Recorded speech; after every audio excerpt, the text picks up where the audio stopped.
Hello and welcome back to Off Track Podcast with me, Dave Neal. This week, we head back to Laceby Manor to Roger Burnett's office to sit down with a man who's done pretty much everything. He's done World Endurance, he's been British Supersport Champion, he's won British Superbike races, he's won at the Northwest 200, he's won at the TT, he's won at Macau. He's pretty much done everything. Before we get started, thank you to everybody who's liked, subscribed and commented on the previous episodes so far. We've had a great run of shows and thank you so much for all your kind words. If you haven't already, please make sure you like and subscribe because every single one makes this show what it is and gets seen by more people as well. Let's just spread the word because it's going so great and we're grateful for every single share and like and comment that we get. That's enough from me. Let's get on with it. Ladies and gentlemen, it's the brilliant Steve Plater. Enjoy. You clap better than I do. I'm terrible. You know, TV jobs. They're right. Can I have a clap, Steve? See what I mean? Okay, little hands. That's what it is. Can't say that. Buster, welcome to Off Track. How are you, mate? Love to see you. Hey, it's good to be here. Flipping out, just looking out across the golf course, and looks quite a tough one, to be honest. It does. Nice day, bit of sunshine, and flipping freezing in the last 2-3 weeks, and no, it's all right, mate. And thanks for lunch. You're very welcome. My pleasure. You've had the joys of drive. Did you drive up or ride up? Royal treatment. I drove. Actually, it's a route I use. Because you were on a ride up, weren't you? Yeah, it's too flipping cold, mate. Luckily, I've just been sent some heated clothing from Kai's. I think it's how you say it. That's how you say it correctly. But I wouldn't say I'm a fair weather rider. I do probably 10,000 miles a year on road bikes. But I like to be warm. And they got, my BMW's got 80 grips and so on, but it's just okay. I'm not name dropping, by the way. It's just, I like to be warm and enjoy it, but it's a bit too brutal at the moment. A bit too chilly for me anyway. But we are out at Laceby Manor as usual. Most people recognise the background now from Reg a couple of weeks ago, and we've done Granty up here and Roger Burnett. It's a great, and thanks to Roger Burnett and his staff at Laceby Manor as always for hosting us up here. Could you work for him, Roger Burnett? Yeah. Mate, listen, happily, not kidding you, Roger, if you're watching. I know you'll watch this. He gave me a grand tour this morning. He's straightening tables, picking things, straightening rugs. Do you know what? I want him to come and clean me out. There's a bit of OCD in there, isn't there? He likes it just so. I think he has CDO because at least the letters are in order. What a fabulous place. It's brilliant. Yeah. We enjoy coming up here. It's great of him to vacate his office for us so we can do this. It's 2 years since we last had a chat. Last time we did it was at the MCN London show. And I thought I'd been blackballed. No. Well, hang on again. Who was busy last year? When we tried to do this time last year, it's like, I'm sorry, mate, I'm the busiest man in motorcycling. I'm in demand, I can't just drop everything for you. But then before that, we did a couple for Motopod in years gone by. Yep. So we've been doing this. Yeah, exactly. Yeah. So that goes back 10 years. So we've been doing this podcasting thing a while. But tell us what's going on in Platerland. What's going on with Steve Plater at the minute? Oh, mate, busy as usual. Yeah, this time of the year, we're now halfway through February. Thanks for the Valentine's card. You're very welcome. And it's that time of the year, really, for me. It's all planning process ready for the season coming. Not just motorcycle racing, but everything else that I do, but also trying to cram in as many things as possible. Riding bikes, riding dirt bikes, getting away a little bit with mates and doing some bits and bobs. Trying to catch up at home, with various jobs on vehicles and around the yard and on various projects I've got going. So still busy as ever, and looking forward, it's a big change on the management side with Taz Racing this year. They've gone from being 10 years with BMW to running Ducatis, which is going to be interesting. One Superbike, one Supersport. Rory Skinner, luckily, is staying on board and we'll be doing the Superbike Championship, the British Superbike Championship with Rory, and then a young Italian kid called Eduardo Colombi. I think he's Colombi or Tilvo. No, Colombi, yeah. Good kid, lovely lad. Both lads are, full of principles, kind of old-fashioned to a certain degree. Good boys. And Eduardo, he's got a V2 Ducati over in Italy at the moment. Yeah, for his first day yesterday, actually. Had a good spin around. He's well happy. And that boy's hungry. So there's been a lot of planning there, even from my small part within the team. Obviously, Philip Neal has been flat out a massive change around, a huge stock of BMWs, obviously using those 10 years. So it's a big job for the team, big job for everybody involved. And hopefully it'll be a successful one this year. What's been the idea behind the move to the Ducati from the BMW? We'll talk about the current state of Steve Plater for last year and this year before we go back. A couple of states of you. Before we get back to state of play, I was going to say. Yeah, mate, I know. Before we go into the career side of things and stories from the days of yore. But from last year to this year, with Rory to the BMW, from the BMW to the Ducati, that's a big switch after so long with BMW to bring in Ducati parts. It's not the easiest bike in race trim to get to where it needs to be, from what I understand. So there's a bit of work to be done. But I think you've got the right rider on it and the right team around him. Hey, it's a fast package, obviously, Wilf down at with the Oxford Products team, they've had some success. Glenn Irwin almost won the championship, and Glenn will ride it well again next year with. This season. I'm keep forgetting which side of Christmas we are this season with the PBM team, and he'll do a good job for sure. I think Glenn, publicly complained of not enough edge grip realistically on the Pirellis last year, and that was his down. That was where he struggled, should we say, on some of his results, but. Going back to the question you asked, the changeover from BMW to Ducati, it's obviously a proven package, World Championships, British Championships and so on. Good bit of kit, expensive to run, obviously. Our main sponsor is Cheshire Mouldings, which is a great sponsor, lovely couple, John and Jackie. They're passionate about Ducatis as well. So that was an easy sell to those guys. Didn't even have to sell it, in all fairness. It was half their idea.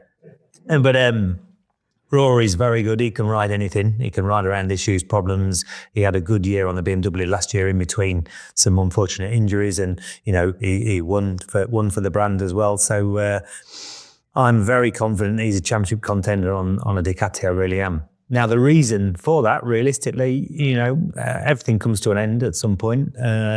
Even after a very successful season 2024, with Rory in between injuries and, winning at Knockhill and getting on the podium, to obviously Toddy winning the Superstock Championship and Senior TT and the Superstock at the Isle of Man. In fact, he won every road race, Northwest 200, Armoy, Southern 100, Isle of Man TT. So it was a very successful year on the brand, but all good things come to an end. I think it's fair to say BMW are tightening up on the budget slightly. There's other teams that use the brand as well. So they'll be kind of slimming it down a little bit, as far as the budget goes. So we looked at other doors that could open. Cheshire Mouldings are really keen on the Ducati brand. It's obviously a decent bike. However, you still need a good team around it. Indeed. So the decision was made quite early on to speak to Ducati, who were very keen on the British Superbike side to help out, and the purchase was made. Taking that forward then to the road racing side of things as well. And last I spoke to Philip, he was a little bit unsure about me. Going to bring you out of retirement because there's not enough people coming through, so they're going to wheel you out at one point. He did say, he said, well, Steve, he can pedal. Pedal. Yeah, I think I was the phone in their side years ago. I think so. On the Honda, we'll come to that later on. But with the success on the roads that you had with Davey Todd last year and the model that was on with the BMW, you can't really transfer that to a Ducati this year from a big bike perspective. We'll come on to the Supersport side of it after this. Yeah, Superbike wise, to answer that, it's a tough call. I would say realistically, Ducati aren't overly interested in competing themselves at the Isle of Man TT. And that's an important side of it, isn't it? That the manufacturer, they wouldn't have a problem with us using their product. No, it's not. But you need the manufacturer's blessing. But in my opinion, and I've been vocal with Philip with this from day one, was of course it's a huge task for the whole team, from Philip's side financially, from the team's partners to all of the staff, to work alongside a new brand. They're switched on, they're really good, and it will happen without doubt. And, the boys have had a trip over to Bologna to the factory already and finished the bikes off. The bikes are now, as we speak, the bikes are en route back from Italy, back to the workshops in Northern Ireland. But it's a big task, it's a complete new setup. Everything works differently, the data side as well. So it's a huge learning task. And BSB season starting later this year in May, after the testing's finished. First weekend of May. Monday, after we finish the race at Alton Park, we're going to jump straight on an airplane and get to the Northwest 200, because obviously I'm involved there too.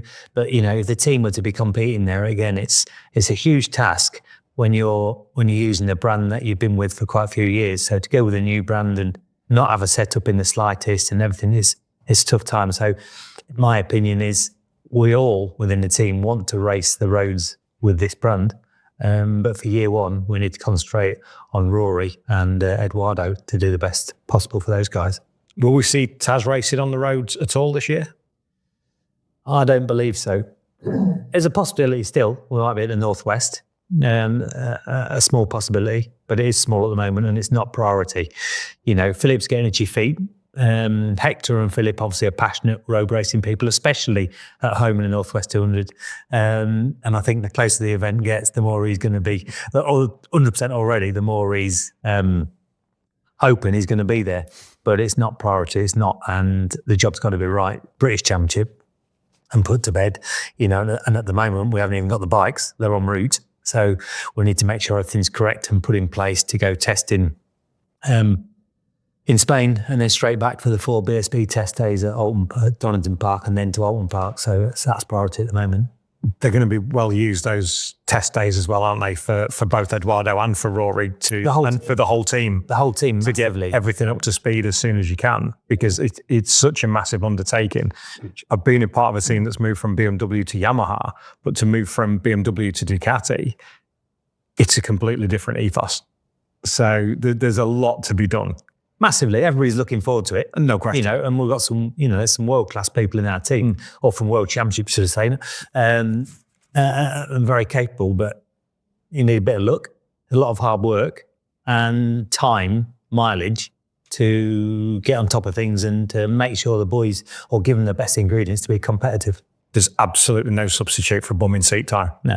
None whatsoever. And with Eduardo going into the Supersport Championship, which looks as if it's going to be incredibly competitive this year, there's a raft of Ducatis. The Honda's still going to be quick. The Triumphs are coming in that are going to be quick. He's going to have his work cut out, as he showed in the sport bike class last year, taking it to Coops. That boy's got talent. Yeah, he's a lovely kid as well. He's young. I think he's just turned 18. Forgive me if I'm wrong, mate, but somewhere there anyway. A lot younger than I am. But so am I. I believe, realistically, and I think it's fair to say this, next year, it's competitive and there's some quality riders. The pace at the front last year was incredible. The 2 guys, obviously, 2 or 3 guys that were battling at the front week in, week out. They're flipping fast and they're all back for the same again in 25. Benchmark, aren't they? So away from that, there's a huge array of manufacturers and riders. In my opinion, to stop waffling, Supersport in 25 is going to be as competitive as it used to be years ago when Supersport was one of the biggest classes. It really is. And it's going to be great to watch. I'm excited for that because it went through a bit of a lull, didn't it? But it's coming back beautifully. Higgsy Wentford and Scott Smart done a mega job with the rules. It's really tough at the moment with the rules to keep everything kind of as level and as attractive to the manufacturers as possible, to make it competitive and to bring that class back to where it should be. Because in my opinion, in a short amount of time, that'll probably take over from the Superbike class. See, I don't disagree with that at all. Yeah. 5 years' time, Supersport next gen. Yeah. Ben Curry, time will tell, but multiple champion in Jack Kennedy, ex-champion in Ben Curry, ex-champion in Luke Stapleford. Yeah. Those boys aren't mugs on Supersport bikes. So if you want to win that championship, you've got to go knocking on their door. Yeah. And that's going to take it to the next level for a lot of riders.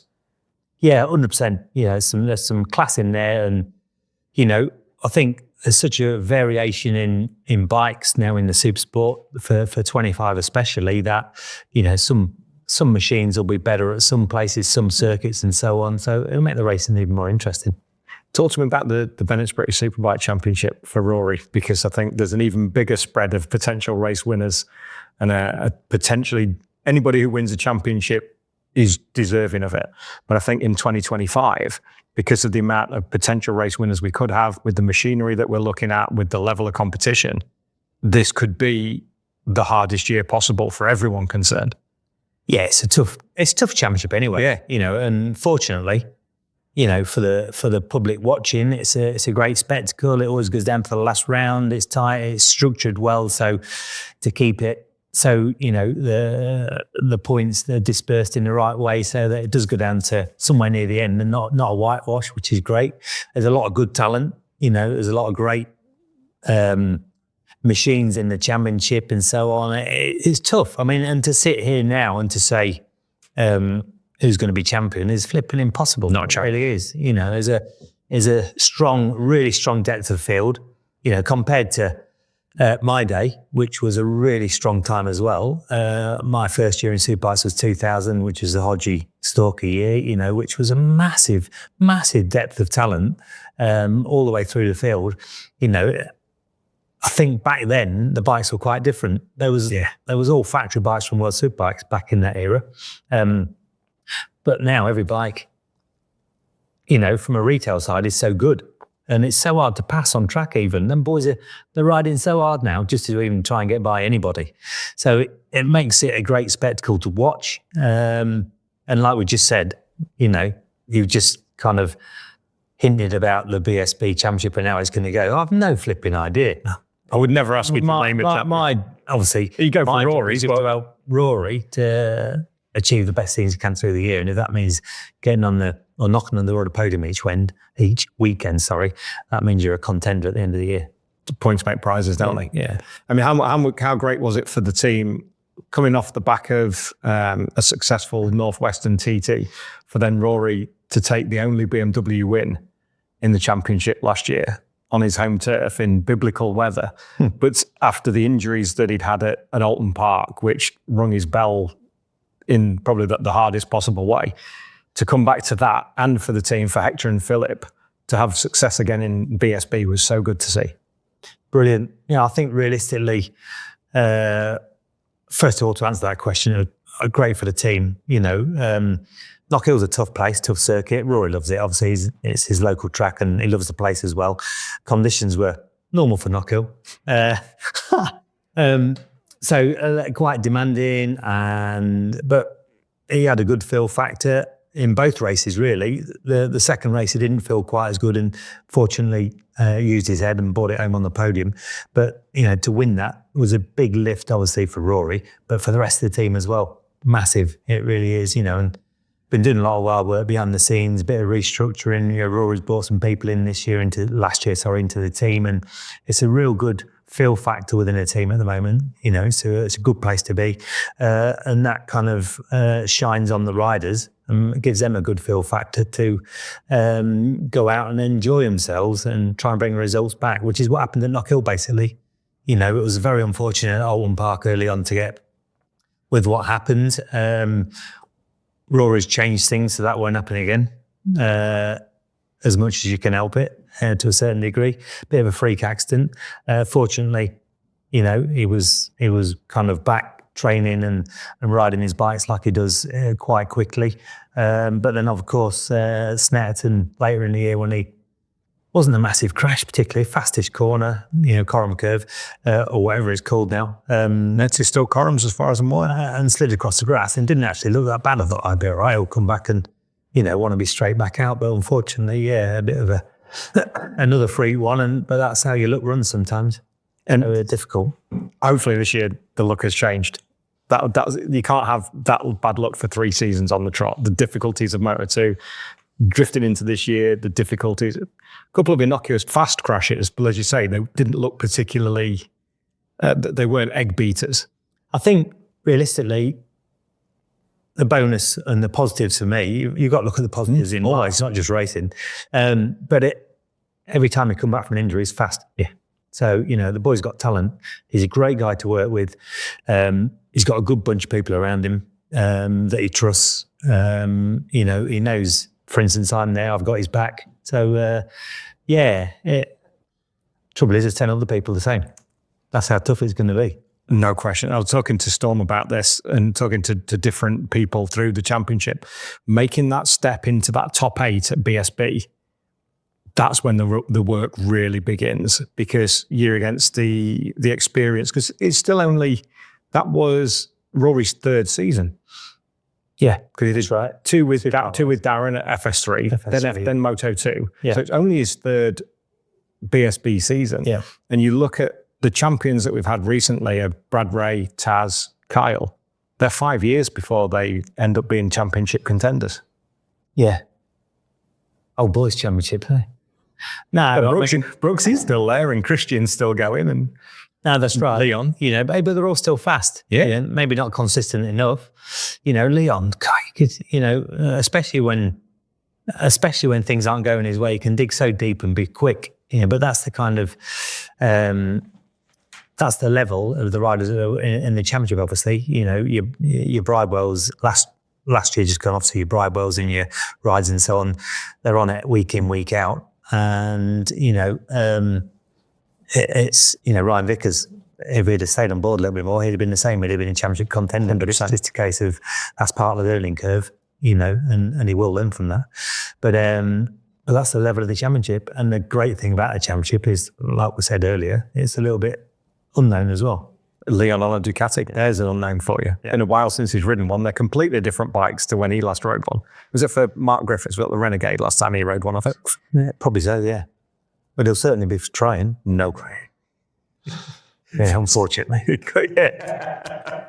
There's determination. That's a Haslam thing, isn't it? Yeah. Without a shadow of a doubt. We'll come to the Northwest and the TT as we go through. I wanted to go back through your career a little bit as well, because it's been that long since you raced. People might have forgotten during the war what you did. Pull up a sandbag, tell me a story. Excuse me. I mean, you had a great career as a rider, really successful. TT wins, British Championship wins, British Superbike race wins, endurance wins. You had a fair old crack at it, Buster. It was... it was all right. It was a decent career. I think, realistically, there's always things you wished would have been better. I think that's the same for a world, for a Grand Prix rider. For Valentino, for, people that have hung their gloves up or leathers up, they always wish something was better. But hey, I'm not complaining. I was a very late starter to racing and had a little bit of luck early on, as in kind of, I suppose, was the right place, right time, and performed at the right places, right time very quickly, and very quickly moved through the ranks, which helped. But I won a lot of different. I think I was always in a big rush in my career. I don't mean to win races, because I was such a late starter. I was in a rush I wanted to be fast at every discipline. Yeah. From short circuit to world endurance and road racing, mass start, time trial, and so on. That was my goal. So I was always in a big rush to maybe not even win championships as well, just to win at them all.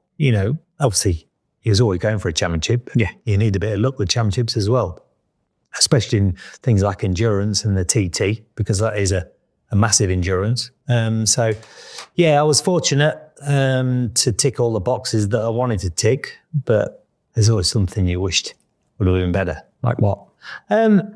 Well, I finished second in the world endurance twice. Won some races, and I raced there for 10, 12 years for all the factory teams, and had some great times. Finished second in the championship twice, but never won it. That would have been nice, But I'm very happy and content with what I achieved. Tell me about your best memories from world endurance. Cool, flipping heck. I think it must have been my first factory ride, really, with Kawasaki. Excuse me.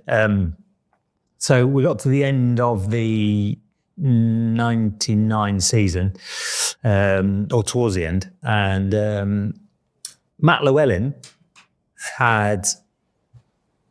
Chris Walker was riding the World Endurance at odd rounds, as well as riding for Kawasaki in British Championship, and was desperate, obviously, to win the BSB back in those days, and didn't want to go and ride at the Bol d'Or because he was running second, winning races, doing a great job as Stalker always did, but didn't want to risk anything. So he put my name forward to take his ride. No, he didn't. Matt Llewellyn, his teammate at the time, was down to ride his bike at the Bol d'Or. That was the natural way of doing it. Okay. Cadwell Park weekend, August bank holiday, Matt broke something, I don't know, leg, ankle or something, so couldn't do it.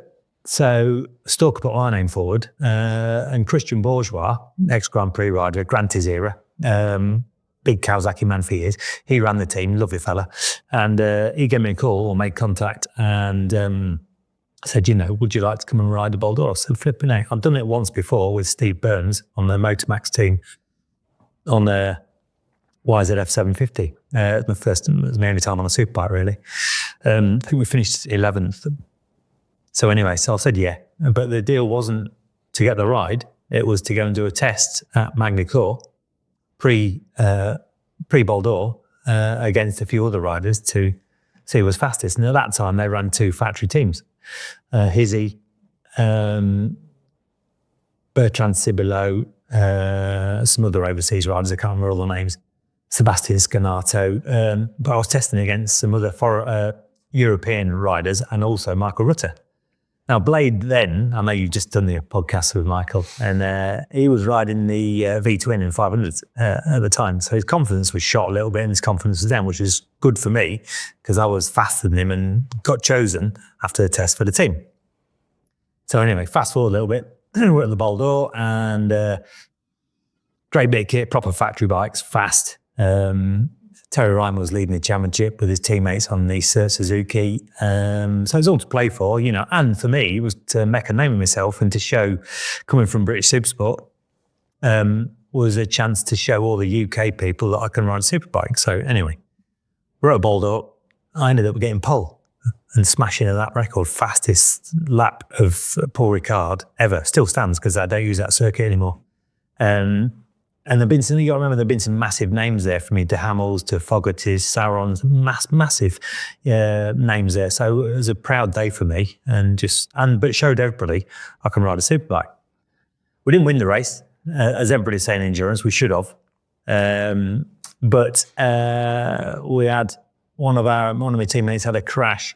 Most people crashed. There was a massive oil leak during the night. The majority went down. The only people that didn't was Suzuki boys. Terry and his team, and they stayed on. And listen, they was on it anyway, and they was only riding to win the championship, which they did. But we think we finished second or third. It was on the podium anyway, somewhere.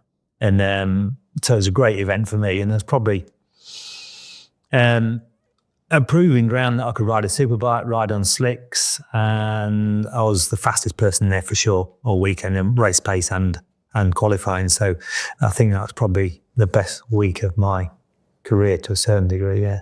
Was that the springboard then that set you off for BSB? Oh, yeah. With the Kawasaki family? Massively, yeah. I was then employed by Kawasaki UK to ride BSB on factory bikes alongside Pete Goddard at British Championship, and also carry on doing some world endurance, the odd round, the 2 24-hour races, and I think that was the only 2 at the time because the rest clashed, yeah. So yeah, it was good times, and it's kind of my hop up and step up to riding. I know there's only 750, but the big bikes at the time. But that's what they were. You can only ride out. It's only about, they were about 160 horsepower. The Supersport bikes are that now, which is incredible. Isn't it? Yeah. You've seen the difference in that, but you can only ride what you're given. Of course, yeah. It's like there's Whit said, it was competitive. Yeah, exactly. Yeah. No, exactly that. But before you'd got the chance in BSB, you'd done Macau already, hadn't you? So you'd had the taste on the... Yeah, I rode a 500. Yeah. 500, flipping it, yeah. So tell me about, because Macau are always great stories, but riding a 500 around Macau. I'll tell you for why. I spoke to Mike Edwards before Christmas. Right, yep. So Spike rode the Rock 500 out there. Yep. And you were on the NSR? I rode a V-twin. The V-twin. Yeah. Someone, Leon Haslam rode in Grand Prix, right? Yeah. He did the same, didn't he? And Rutter and a few others. These guys, yeah. So that was your baptism at the Macau. In all fairness, it was my first time on a 2-stroke, was to I think, let alone a 500. And how excited was I? I was going to be a Grand Prix star, at Macau, flipping it. And funny, because I went to an awards night at the end of the season somewhere, big do, and Ron was there, Ron Haslam and Anne, and we sat on the table sharing sat next to Ron, we're chitting and chatting. He said, "Oh, you did Macau?" I said, "Yeah." And obviously Ron had been and done the business there and so on. And he said, "Do you know what?" He said, "That V-twin," I said, "especially the V-twin." He said, "Just get on it and just ride it around like an old woman." I'm probably not allowed to say that now, am I? Yeah, you can. It's my podcast. But Right around like, "No, just don't attack it." I was like, "Yeah, mate." And of course, I listened to him. And as soon as I got there, I just took my brain out. And first session on this Flippin 500, I mean, you got to understand, probably the best 500 to ride there because they were so grunty in mid-range. So on a course like that, especially when you're learning the place, I didn't know where I was going. This is 98. I think I clattered into the wall so many times in the Armco. Now, the wall didn't hurt because it's very smooth, but the Armco, because it's dished, I damaged my shoulder. So I had to miss the next session. We don't get elderly practice now anyway. So it was a massive, steep learning curve, which I should have known better because obviously Ron had already told me. And he knows his stuff. We got in the race, or got to the race start, should I say, and obviously grid formation go out. I think we did a couple of laps, psyched in, and then you come on the grid. And I come back to the grid, and I said, Mick Grant was there. Obviously, he was heavily involved in my career as such. We'll come to that as well, yeah. He was there. I'm with the Sanyo Honda team and Russell Saver. And he said, I said, "Mick," I said, "Do you know what?" I said, "I just come into Fisherman's," which is the last sharp right as you come onto the coast road up to the finish line. I said, "I reckon it run on. I reckon the throttle stuck a bit." I said, "I'm not sure." And I just couldn't. I thought, is it me? Was it me? You know. Anyway, he said, "You can pull out if you want." He said, "You don't have to ride it." I said, "I don't know." I said, "Honestly," I said, "It was struck." He fired it up. Had a quick look around, fired it up, and it ran fine. And I said, "I can't." He said, "Tell you what," he said, "if you're happy, take it down to Lisboa, Mandarin Lisboa, first turn basically, first, second gear, sixth gear down second, and there's a big runoff, you can go straight on." He said, "If the throttle sticks, just run straight off, park it, and that'll do." So, okay, fair enough. Anyway, got myself geared up, got my head down, got a good start off the line, and went down, got down to this corner. Everything was fine, so I carried on. And you work your way up San Francisco Hill, and it's kind of winding, and you get up to sixth gear on the 500, and then you brake hard, and you back second to a real sharp left-hander with a wall on your left and an Armco on your right, and into a right-hander straight away, another 90, left-right. And I rolled the throttle off in sixth to grab the brake, and it kept going. Throttle stuck. So I reacted quickly, fortunately. Well, it was just self-survival, really. And I scrubbed off as much, stamped on the back brake, scrubbed off as much, pulled the clutch in, revving its tits off. Purposely ran into the wall with my body on the left to scrub some more speed off. It pinged me off the wall into the Armco on the right, and I scrubbed some more speed off, but there's no way I was going to make the next right. And the next bit was a massive mare look. The next sharp right, there was a 5-bar gate and a house, and the gate was open. And I went straight through the 5-bar gate into the garden and come to a standstill and was just shaking like a leaf. Yeah, so that was my first 500 experience. Yeah. And you went back? Yeah. But not on the 500? I went back, but not on a 500, yeah. But yeah, I think, anyway, it turned out I think the reed box had split inside. Yeah, so it was, that was the problem. Anyway, I got away with it. You're feeling with all that matters. Yeah, no, that's right, yeah. Cool, flipping it, yeah. Yeah, that was one of those moments. New underpants. That was my Andrex moment. Is that your closest ever? Bearing in mind Northwestern TT and everything else. It's not the closest, but it's just, I think, realistically, Macau's arguably one of the most dangerous circuits in the world. Yeah. It hasn't got the speed of the TT. But obviously it's mass start. But on those places, obviously, it's not just the danger of the wall or the Armco, it's tight, you can't see through the corners or around the corners, and if you go down, there's a good chance you're going to get run over as well. So it's difficult, yeah. So, hey, that was a good day, not a bad day. That's why we can do this. Yeah, exactly. You're still here to be able to do it, and your beautiful family as well. So it's thankful for small mercies in that front. We'll come on to the wins a little bit later on. The career was would you have injuries? Let's have a look. BSB with Kawasaki in 2000, as we said. Injuries, one. Before then, you rode for Rob Mack in 02. Yeah. It was. No, the team fell apart in One. Yeah. So year one was a good start. BSB. So that threw you straight into the line, didn't it, with the BSB? I was top rookie of the year. Yeah. There's a few other good guys. John Crawford, who was my nemesis, my good guy, flipping good rider with the Crescent team on the Supersport, beat me 2 years running. He was on Superbike as well, probably didn't adapt as well as I did. He wouldn't mind me saying that. Mara Brown was riding, I think, for Rob Mack as well. So there's some strong proteges, you would say. But yeah, I was finished sixth in the title end of the year, which was good that year because it was really strong like it is now. Walker, Hodgson, Reynolds, Mackenzie, Emmett. Sean Emmett was in there as well. Yeah. It was James Hayden was GSC. I think he was riding GSC. Mackenzie and Hodgson. Yeah, Hayden. Yeah, so it was It was a really strong. Very good ride. 2000 was a strong year. A lot of world class riders. Yeah. So it was a good. Yeah, I was proud of the achievement. For the first year, I crashed a lot. You should be, but like I say, you came late. Eye sides and nothing seriously injury wise, but anyway, went off winter testing as you do and got updated factory bikes from Sue to Kawasaki for the second year, 99. My teammate was Michael Rutter. And obviously Michael's fast. New sponsor, Transatlantic Finance, it was called. So we set the season off. I was on the pace during the winter, as Michael was, and got through to the first round which then was at Silverstone on the old short circuit. Yep. And was leading it. I had a massive high side coming out the complex onto the back straight down towards Abbey Epping and broke my left hand and right foot. So in those days, you had the first two rounds, which were pretty much back to back. I think it was, then it was Silverstone, then Snetterton. Or first 1, 2 or 3 rounds. And then you had a bit of a break in the season for the next one. So I was right, so I'll ride Snetterton.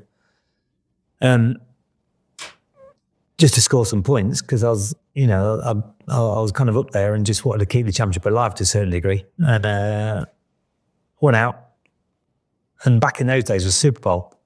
So because there's only one left at Snetterton then, on the old circuit, coming out that horrible little chicane onto the start finish. Yeah, Simon Butler said to me, he said, right, we're going to put a slick in. We're going to fit it the wrong way, just so it's bedded in, ready for Super Bowl on the left-hand side of the tyre, which makes sense. Oh. But what they didn't tell me was they hadn't put it on a warmer. Because their mindset was, obviously, that it's the heat cycles that damage the carcass of the tyre, really, or make it perform at a lesser... Yeah, right, anyway. So, okay, pulled in at the end of qualifying. I was in the top, it was top 10 the whole weekend. I was 7th, somewhere there before Super Bowl. And I thought, I'll do lovely. So I went out, bed this tyre in, first, second, third, fourth, down Snetterton, out of the pit box, into the first corner, shut the throttle, boom, big eye side. Boom, straight across and onto the grass and everything else. And you got to understand, I cut my casts off and I had a broken left wrist and right foot. So I was hurting a little bit, to say the least.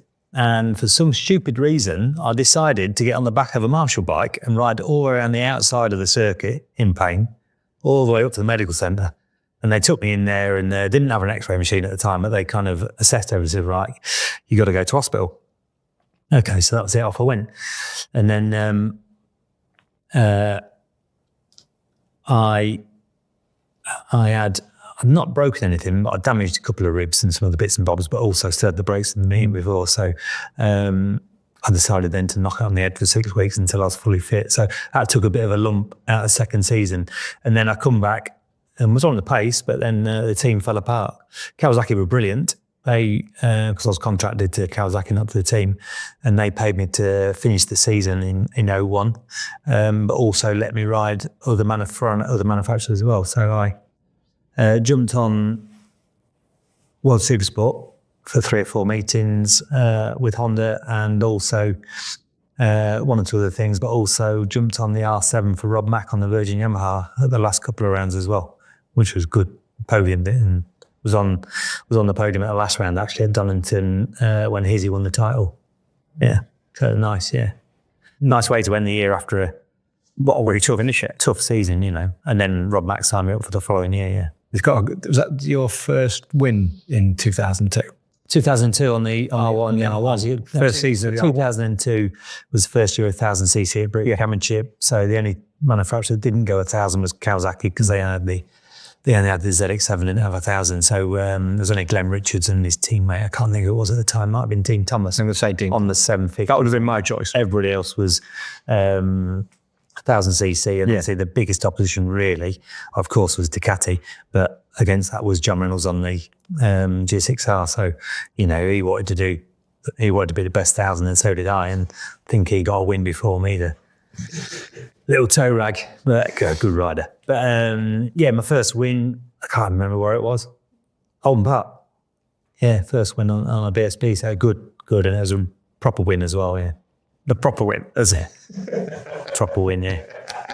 Last corner and... No, well, last corner, but quite. it was a tough, all right. Yeah. There's never any good ding-dong, yeah. There's rarely an easy race around Alton Park. No, of course not, no. But a good bike, and a good package, and obviously it was all new to everybody. It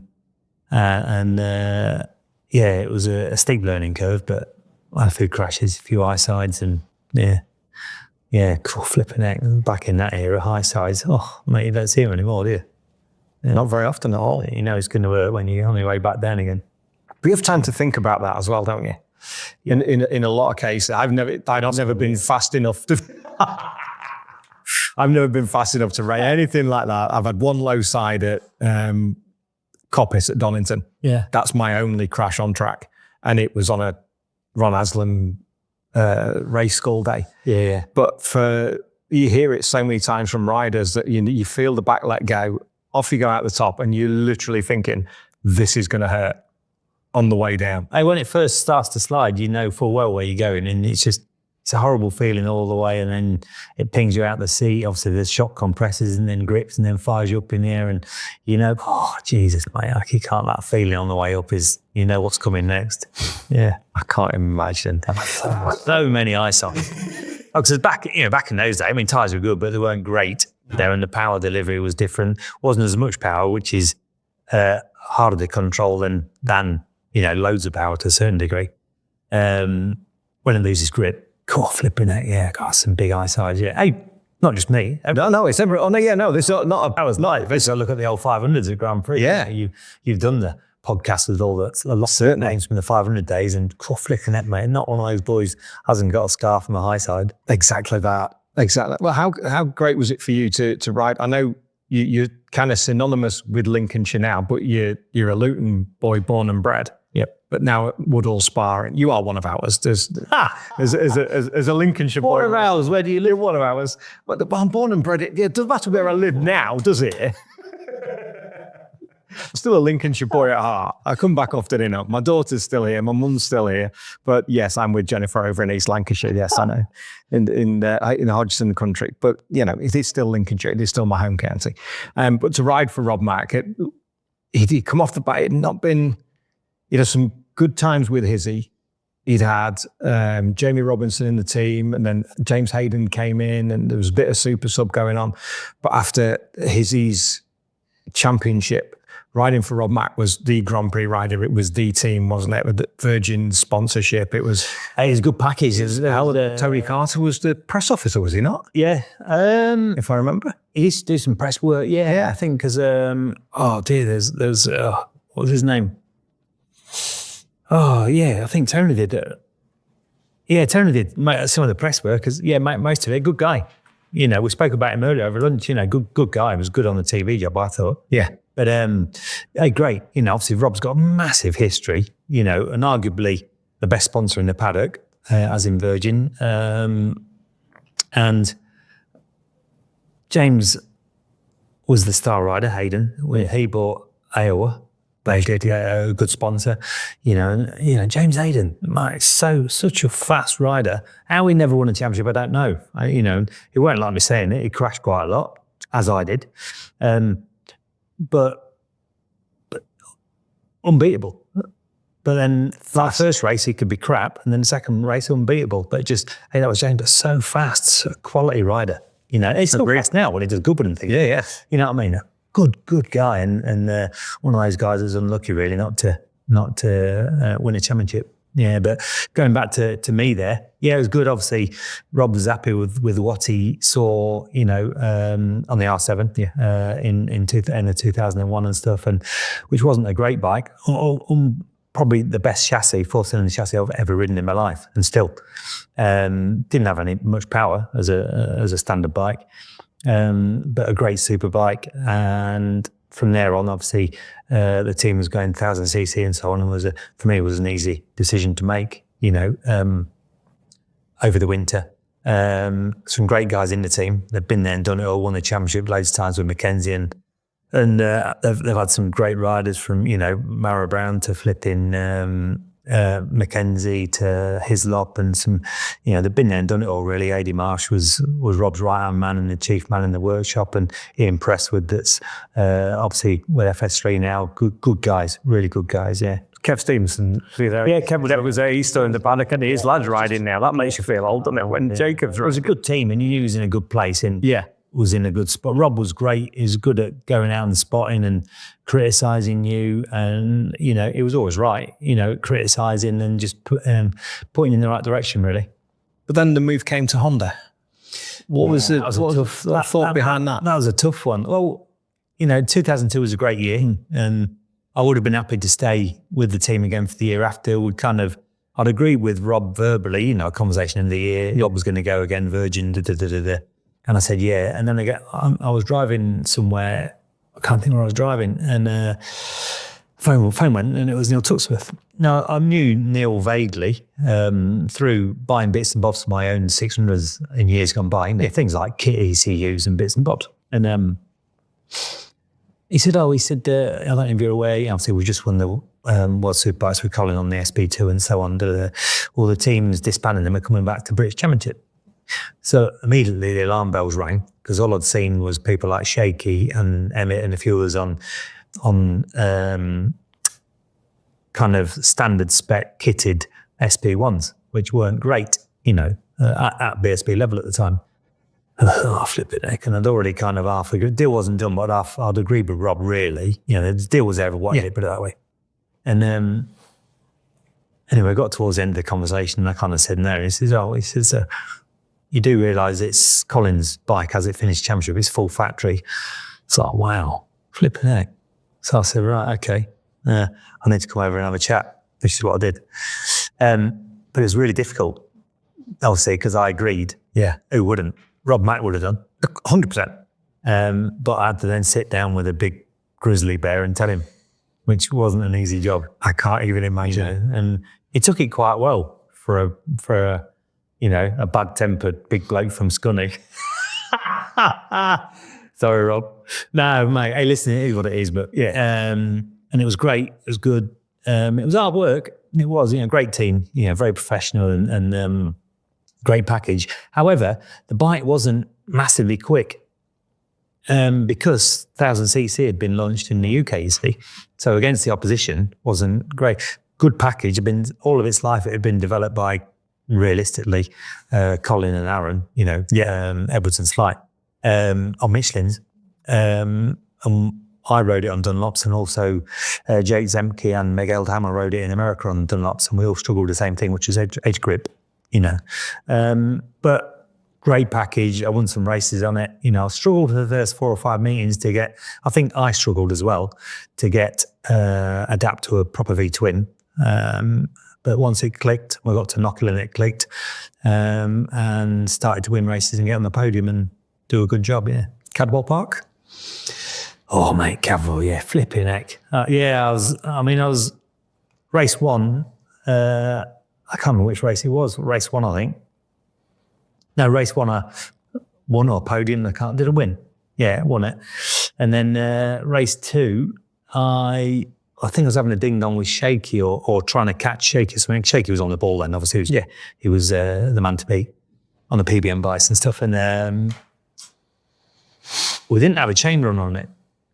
And I come over the mountain, and that's not blaming the team. I got it crossed up slightly over the mountain. If you don't know what the mountain is, it's the biggest jump in British superbikes, and the bike obviously lands, and the chain flexes from side to side, and it jumped off the sprocket, and the chain come off. So I immediately stopped panickingly stopped at like an emergency stop on a motorbike into the exit from the holding area from the side of the top. Yeah. Paul then jumped off the bike, but it's on a big long slope, and I'll come down the side trying to put the chain on and drop the bike on its side.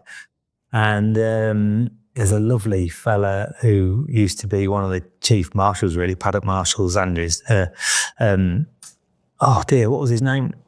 It'll come to me. Anyway, I dropped it on his side. He came to me at the same time, and I swore at him and blamed him. And I went and found him later on and apologised because I was completely out of order. But I was just uptight, you know. Yeah. And I got back on the bike and got it going fairly quickly. Got back on the bike and went round. And the next lap, I landed over the mountain and the right-hand footrest snapped off, which is where I dropped it on its side. It must have fractured it, yeah. Yeah, one of those things. So it was a good day and a bad day at the same time.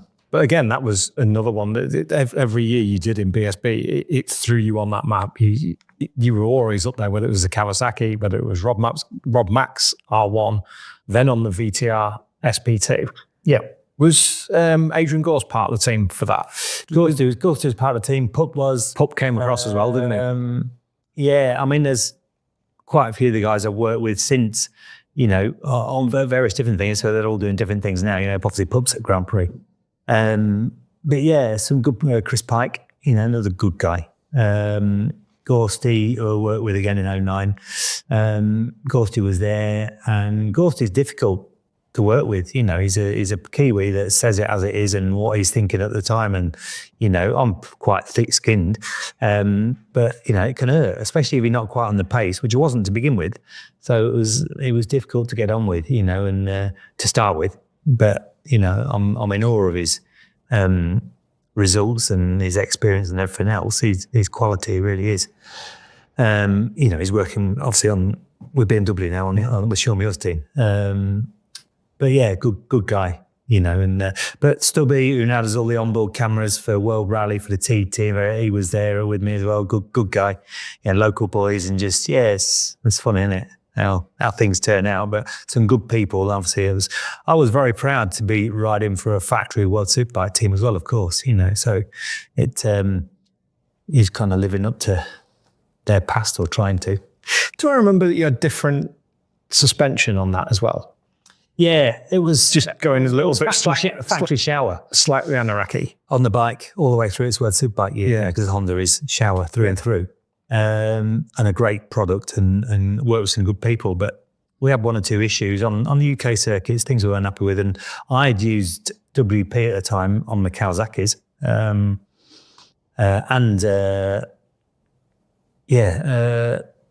WP, sorry. So Wayne Lamb then, it was only just based just up the road at Manby near Louth, not far from Honda's headquarters. He was we spoke to him and he was giving a sales pitch. Basically, we went to Cabell 1 and went back to Cabell for a test 2 days later, with a rear shock in. A WP rear shock, which was guessed on settings to a certain degree from the dyno on the shower. And I did exactly the same lap times on WP. So, it was a good bit of kit. And that was kind of the first time really that other teams of people had looked into, in the UK, had looked into running the WP side. And then we tested forks as well. And it was a good package, yeah. Good product. And in 2025, it can only be called WP. You can't use its proper name anymore. I need to sit and flipping that. Yeah. Now you will get yourself in trouble. Yeah. A bit of white power. There we go. But that's something I remember, that you changed, you know, how little things stick as you follow the Yeah, no, that's right. As you follow the series through. Yeah. Whereas Colin had won the championship on, it was that bike, but it wasn't. Yeah. At the end of the day. Yeah, that's right, yeah. I mean, it was the same chassis and same package in general. But the 3-weight package, don't get me wrong. Two are potentially the biggest components to make the bike go quicker. Yeah, massive. Different circuits. Yeah. See, you know, completely different tyres, completely different. And so it, probably harder for the team to adapt to than me, because I wasn't used to it on Michelin's or Shower, you see. So, and Shower was a great product. Yeah. Absolutely. So no, it was a steep learning curve. Yeah, cool, flipping heck. What was the biggest thing you learned from that? Cool, flipping.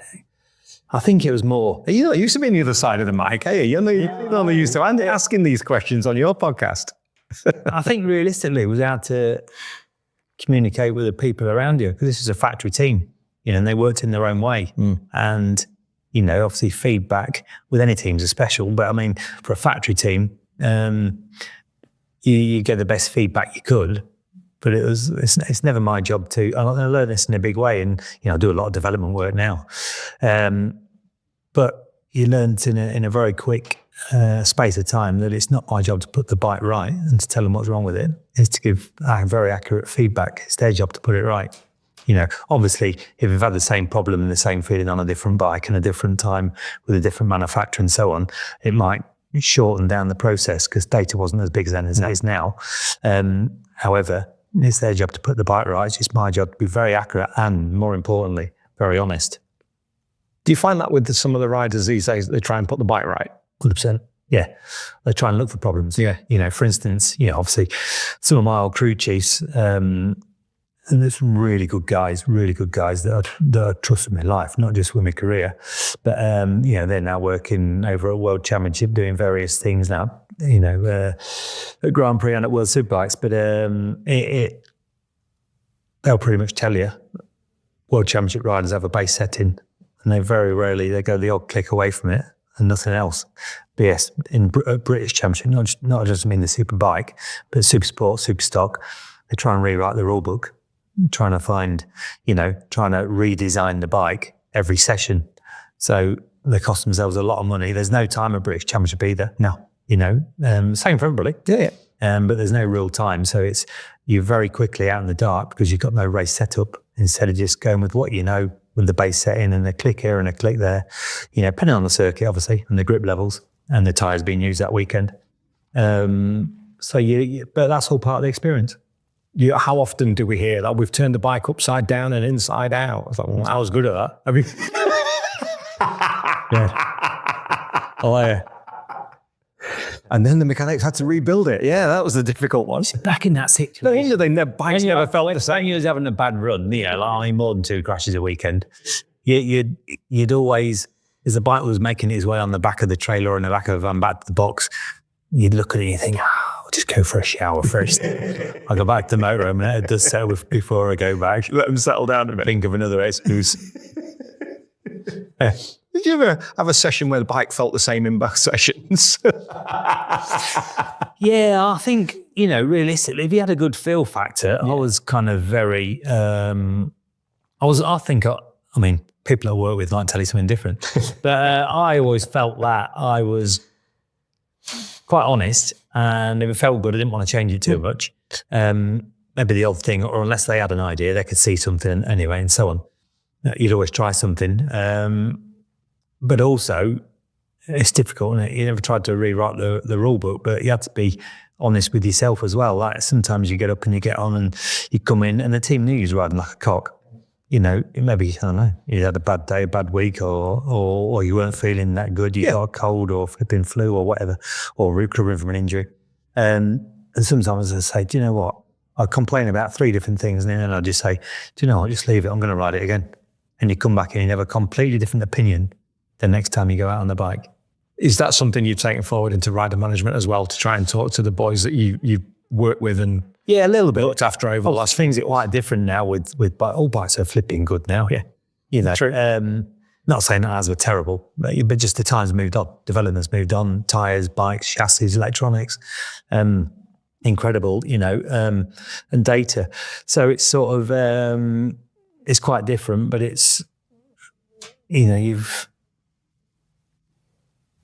a rider should be concentrating on what they're doing when they're not just looking at the lap timer, trying to go faster, which we've all done and some still do.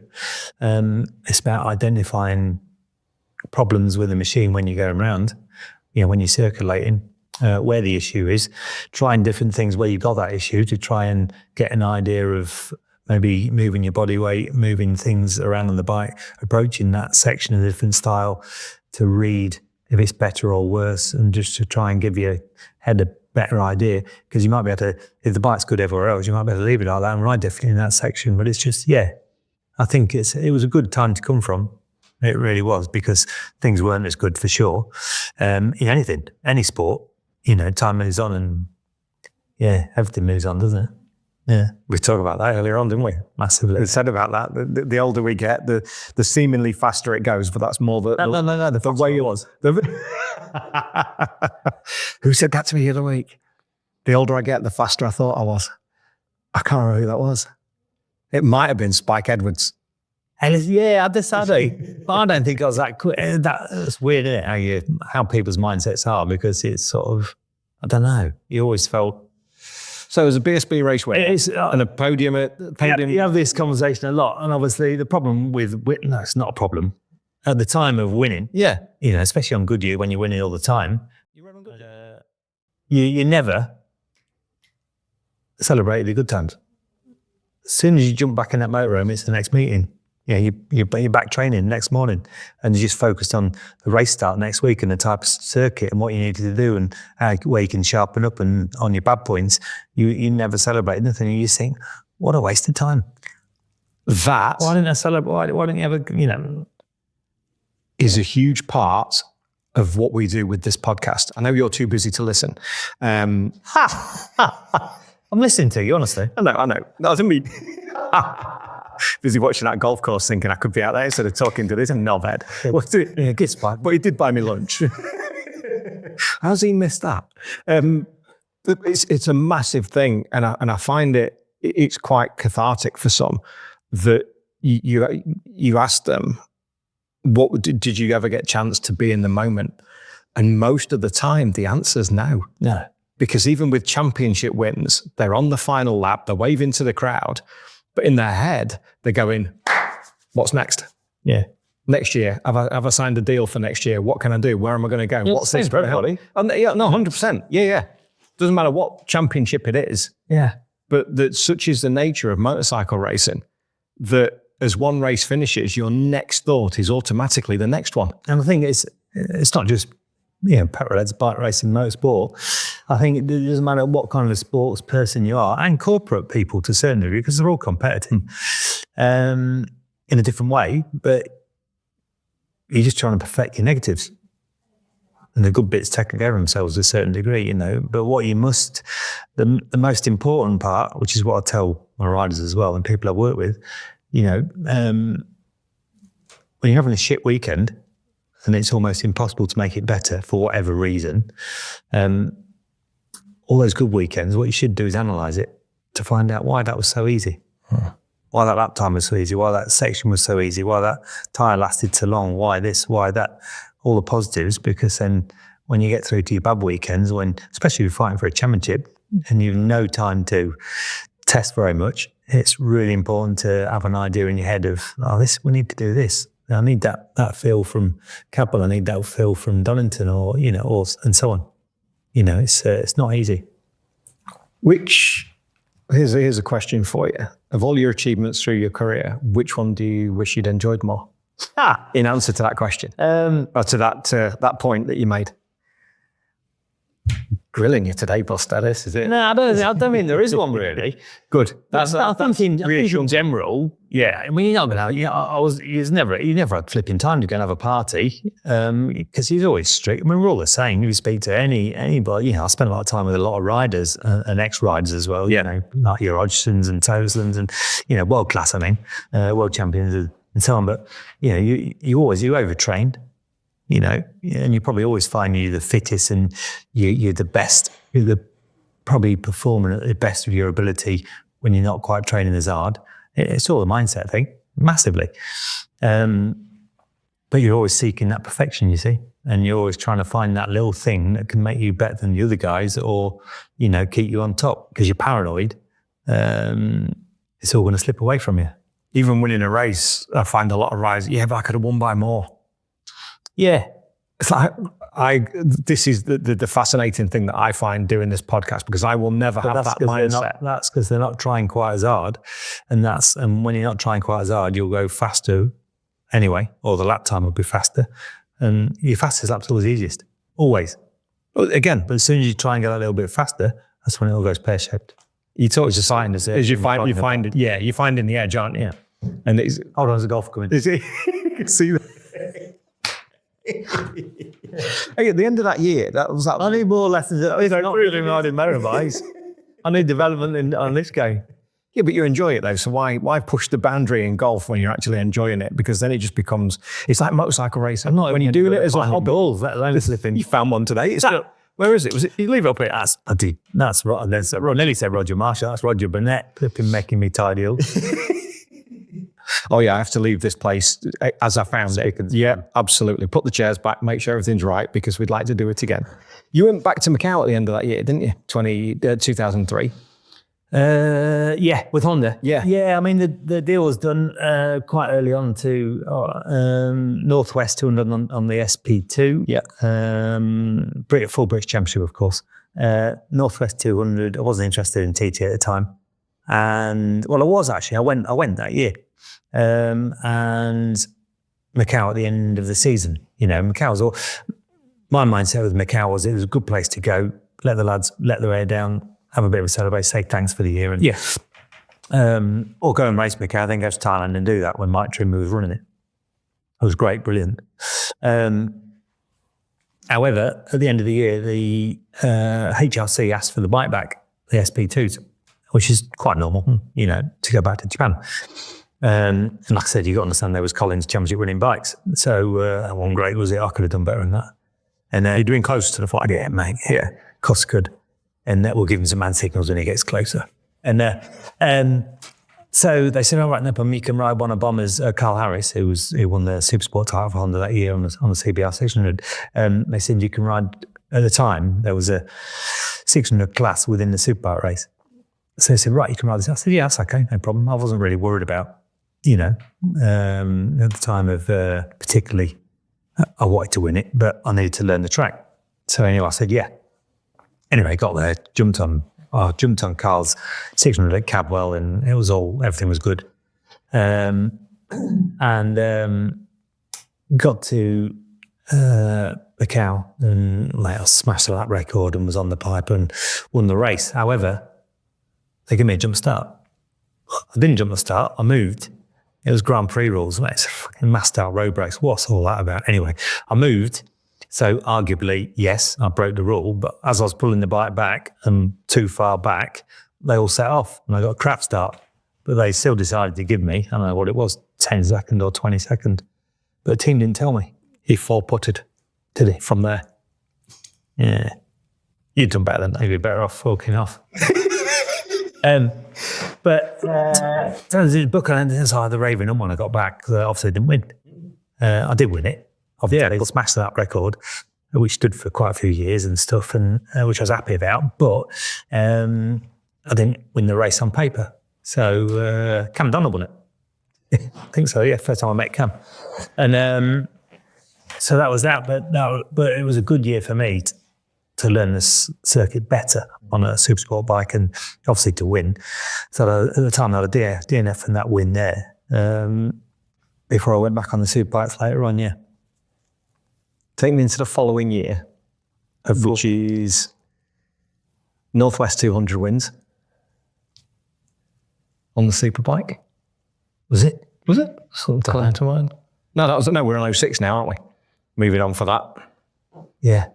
After Carl's bikes. So 06 was your first wins at the Northwest 200. Flipping out, yeah.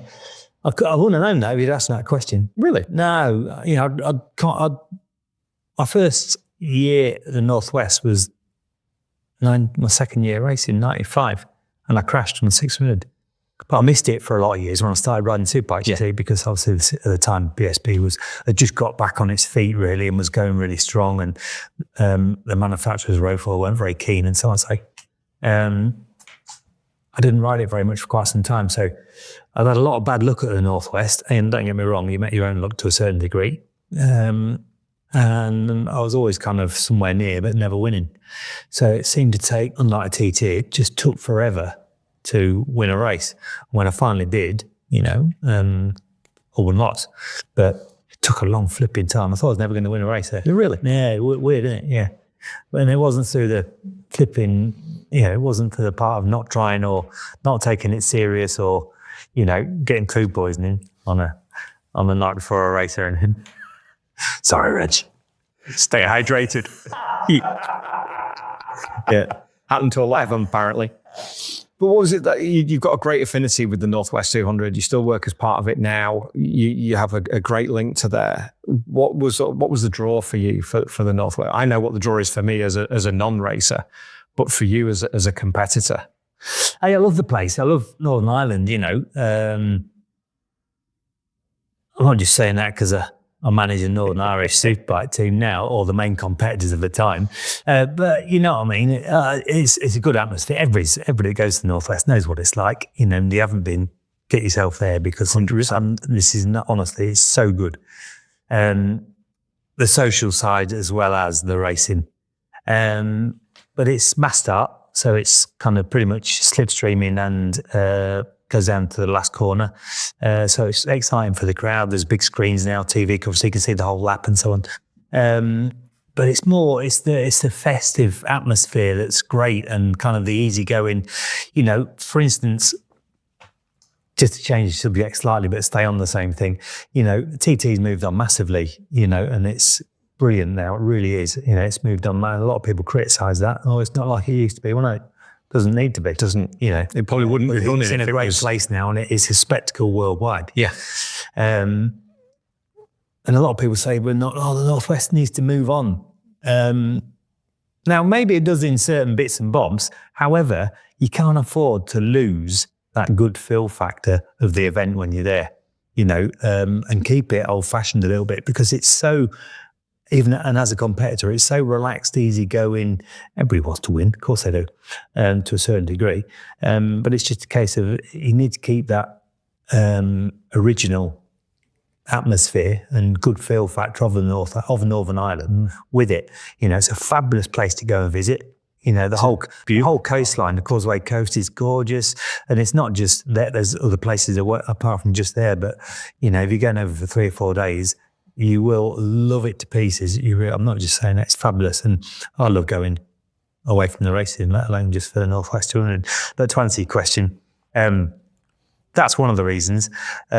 Obviously, I was fast there, won a lot of races. I've had a lot to do. When I was racing, I still had a lot to do with the organisers and the government to a certain degree and the councils and so on. So I've got a good rapport going with an awful lot of people and I really enjoy it. So I'll just keep the affinity. I'm happy to be doing what I do. I look after the newcomers now. I'm over there next week with the 2025 newcomers. Glenn Irwin, obviously multiple Superbike winner there now and has retired from road racing. He's going to be with me. He's got more of a modern look than me, so it works well, you know. Yeah. And it's our job to keep the boys safe and to make sure they have a good week at the Northwest.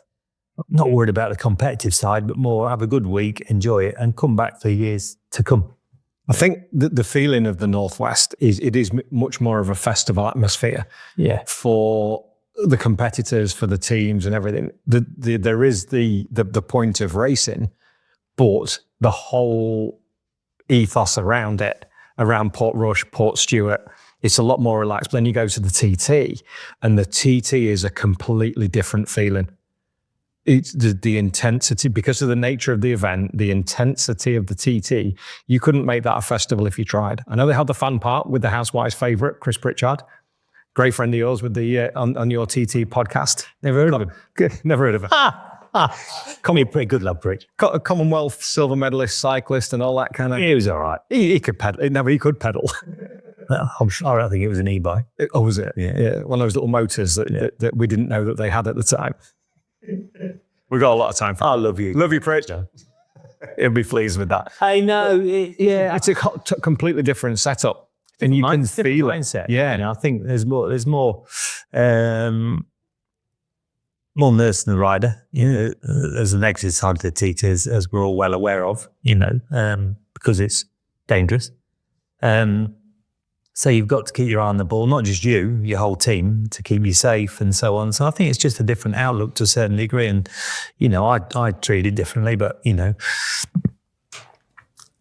I wasn't a TT expert. I only went 3 times. So it's just, you know, a lot of these boys, you know, have been riding there for years and years and years. So it's they probably know it much better than I do. But, you know, for me, I wouldn't not want to be nervous there, because that keeps you not on the edge. That's the wrong thing to say, but that's the right word. Keeps you sharp and you know, I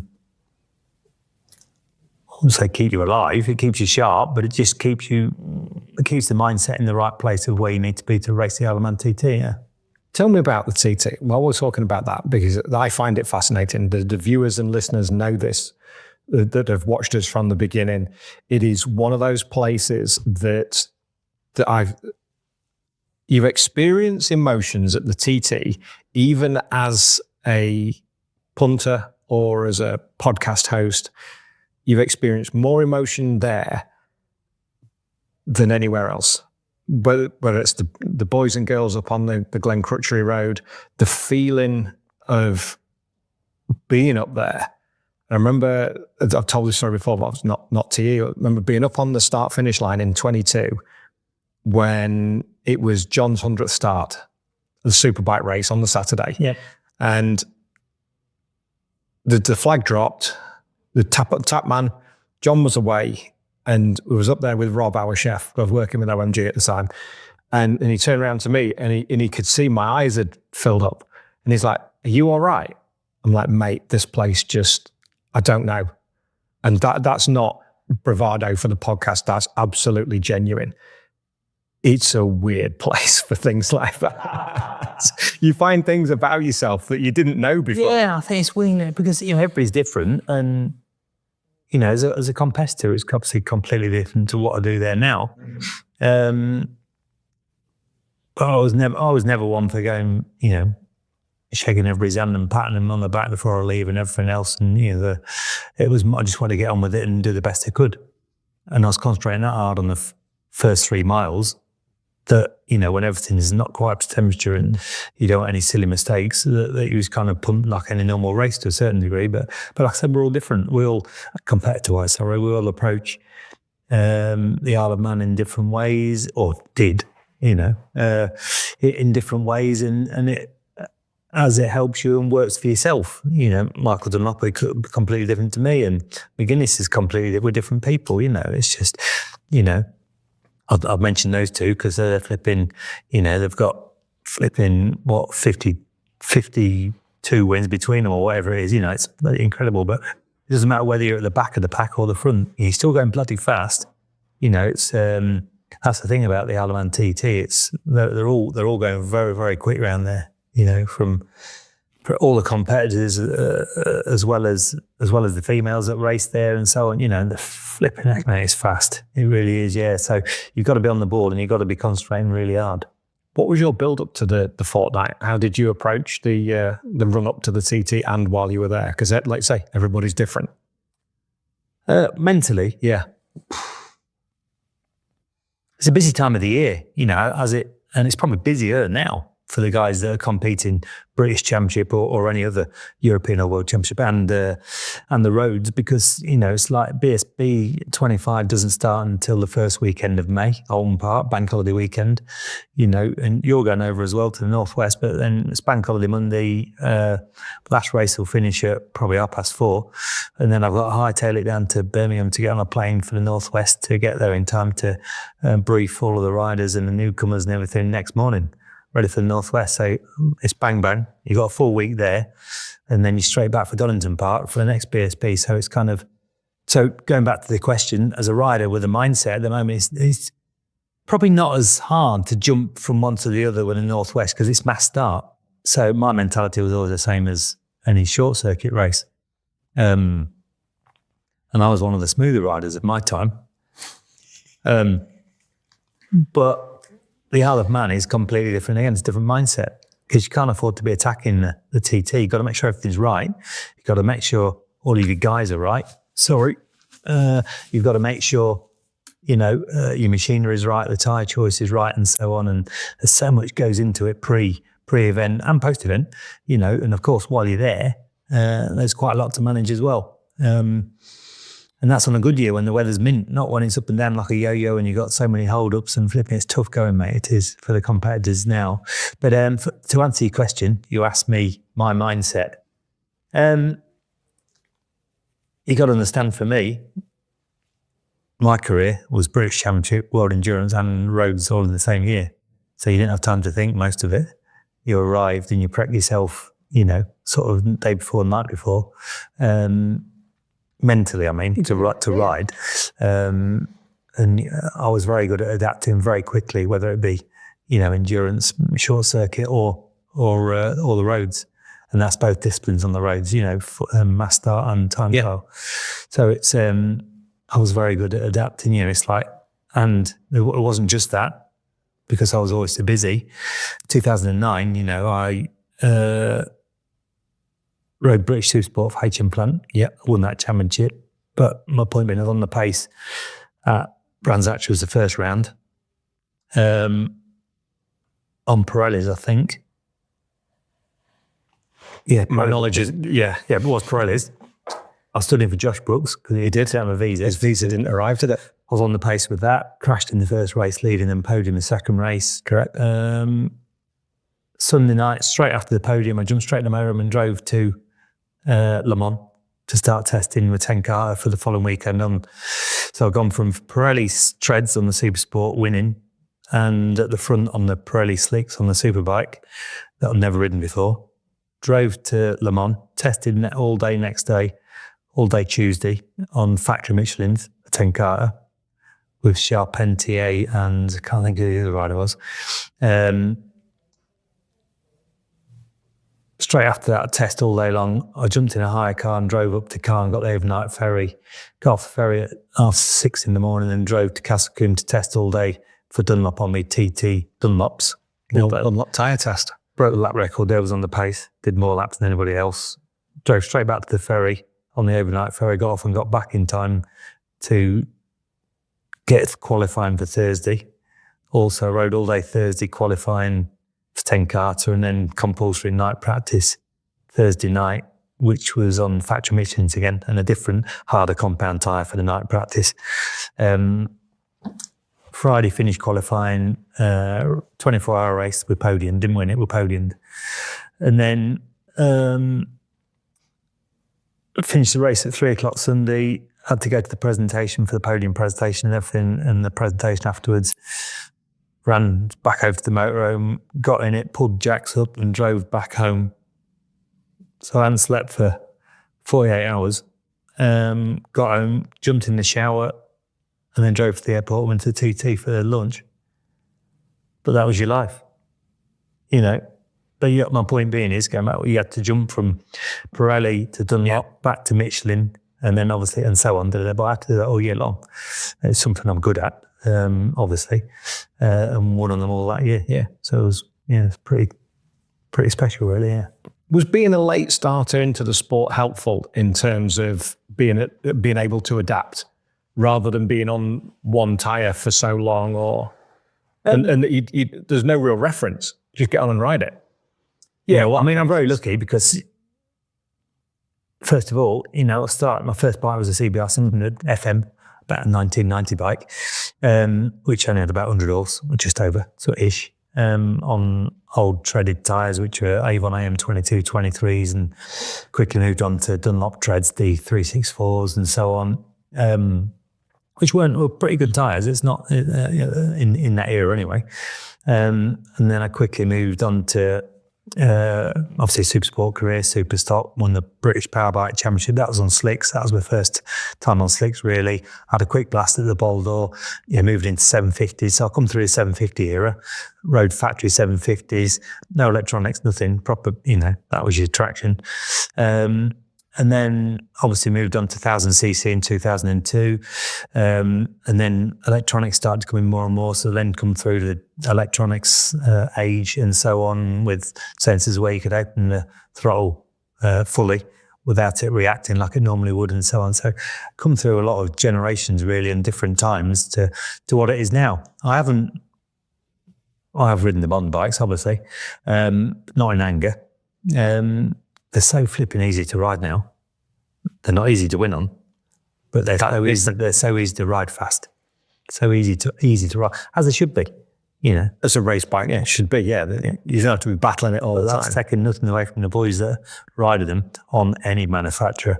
It's tough probably harder now to win because they're easy to ride, so it's much closer, and everybody's going so much faster it's no different to watching Formula One. There's only a certain speed you can go around a flipping corner or enter it. Yeah. So it's tougher to pass than harder. It really is. Yeah. It's difficult. Different era. Yeah, it's difficult when you think about it. As we grew up watching motorcycle racing over the years. There's places that, when I was racing Supersport, Super Stock and everything, super bikes, you can't even pass anymore because everybody's going so fast. So it's, I'll be watching telly, have a go there. They can't, because everybody's going, it's just, you have a go there.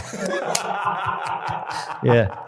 If you can do it. Which anybody from my era or anything, I could saying the same thing, but it's just, because it used to be, anyway, yeah. How much of an influence has Grant, while we're in Roger's office, we did a great chat with Grant here at the end of 2023. We did 3 hours with him and he was absolutely brilliant.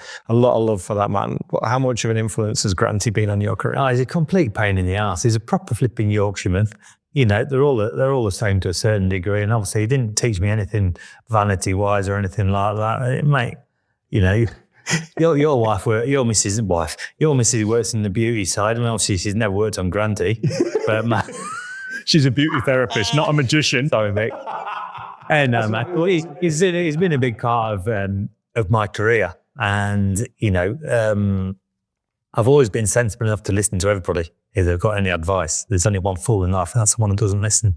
You just got to use the parts that are going to help you to progress. But Grant has been really good on a mindset side to opinions to experience and so on. He's a good guy and a good engineer as well. A good guy, and he was really good the way he spoke to you as well.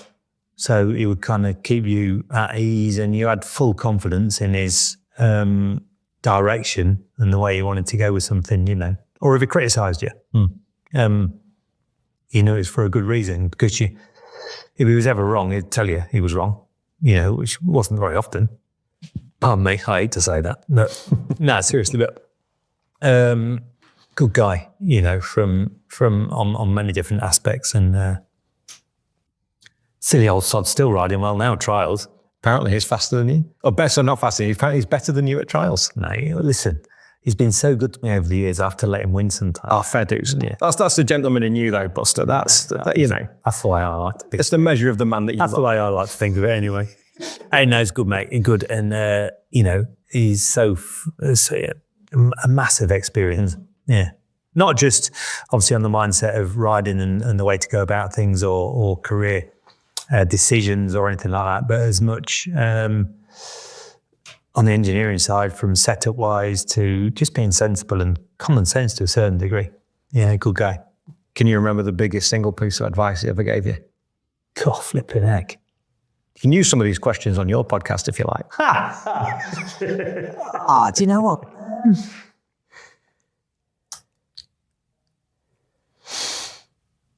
It was probably TT wise, and he come and had a word with me after the first couple of days of practice, because I was fast straight away, very, very fast straight away as a newcomer. And he thought I was trying too hard, but it was his mindset that made me ride the way I did. I mentioned it earlier, to bring the best out of yourself through not trying. Yeah. And that's where it came from, from him. So I would say from that, really. Another good guy as well. Obviously, Grant has been mega all the way through. We're still really good friends now. And, obviously, he's only a good friend that'd let you win a trial. But when I won the senior, riding for Asian Plant for Honda again, and Neil Tuxford had employed Roger Marshall as kind of a rider coach to a certain degree. What a good guy, and obviously Reggie, as we all call him, now works for OMG and we work for the Yamaha teams basically, and with Kyle last year, and I think Kyle last year, was it? No, it was with Ryan. It was Ryan, sorry. And then Joe Talbot this year. He does such a good job, but it's kind of the same sort of thing. Is the way he speaks and the way he talks it just oozes you with confidence and just helps out in a massive way, And he's talking sense, until he's had a drink. No, I'm joking. But he's talking sense. But it's not so much the definition of what he's saying, it's more the way he puts it across to you. Really, really good. Vital. Yeah, really good. Sometimes it's not what you say, it's how you say it. You know, They both are. Both fantastic guys. We did a chat show with them for raising funds for Teddy at the beginning of last year, who has kidney problems. Yeah. And there was Gaz Johnson, there was Roger Burnett, there was Reg, and there was Granty. And there's me in the middle going like, how the fuck did I end up doing this? I'm looking along at all these legends and there's me in the middle going, how the hell did this happen? But the crowd lapped it up. But once Reg and Granty get going, it's everybody else is engaged. Everybody just even like Gaz was leaning forward, just and taking it all in. But tell us about that senior win, because that was the marquee. You'd won the Supersport TT prior to that. yeah. I won the year before when Bruce Anstey won the race, and but they found an issue with his bike in scrutineering, so I was gifted the win. I finished second, obviously. Yeah, but probably that Supersport win, even though it was gifted through, Bruce would have won the race on a standard bike, and Bruce is just on one of them days. Bruce is God on a Supersport bike, on a 250, and just so fun. But anyway, he was on one of those days, and there was an issue with his bike that the scrutineers weren't happy with, so they was removed from the rules, and I won it. However, the biggest thing for me in my second year there was taking 3 seconds out of McGuinness, who was laying in second over the mountain, to come into second place. So that was, for me, pretty special. And I was obviously fast on those sectors, on the last sectors. So going into senior, I was playing second fiddle to my teammate, John McGuinness, all week, which was normal. I was probably king of the castle at the Northwest, and he was king of the castle of everybody at the TT at the time, and the target and the one everybody wanted to beat. 2009 though, Cam was on it, and Cam was in a position to, I'm not going to say beat John, to challenge John, but unfortunately he'd done the first, whatever lap time it was, don't correct, you probably will correct me, 1:31 was it? His first post 1:30, yeah. On the Robinsons, was it No, it was on Taz bike. Was it a Taz bike? Yeah, in 9, he ooped it, didn't he?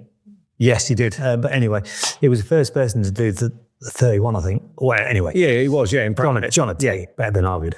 But so my point being is he was fast. And on the pipe and everything else, but then unfortunately made a slight mistake going into Keppel and went across the grass and dislocated his shoulder. So he was out for the event. So really, that was one less person for us all to worry about to a certain degree, because obviously, it was hard enough trying to keep up with John and be a threat to John. I think realistically, and again, John would tell you this. Have you had John on the podcast? Briefly. Yeah. We've only done 45 minutes. No, but he was probably more scared of me than I realised.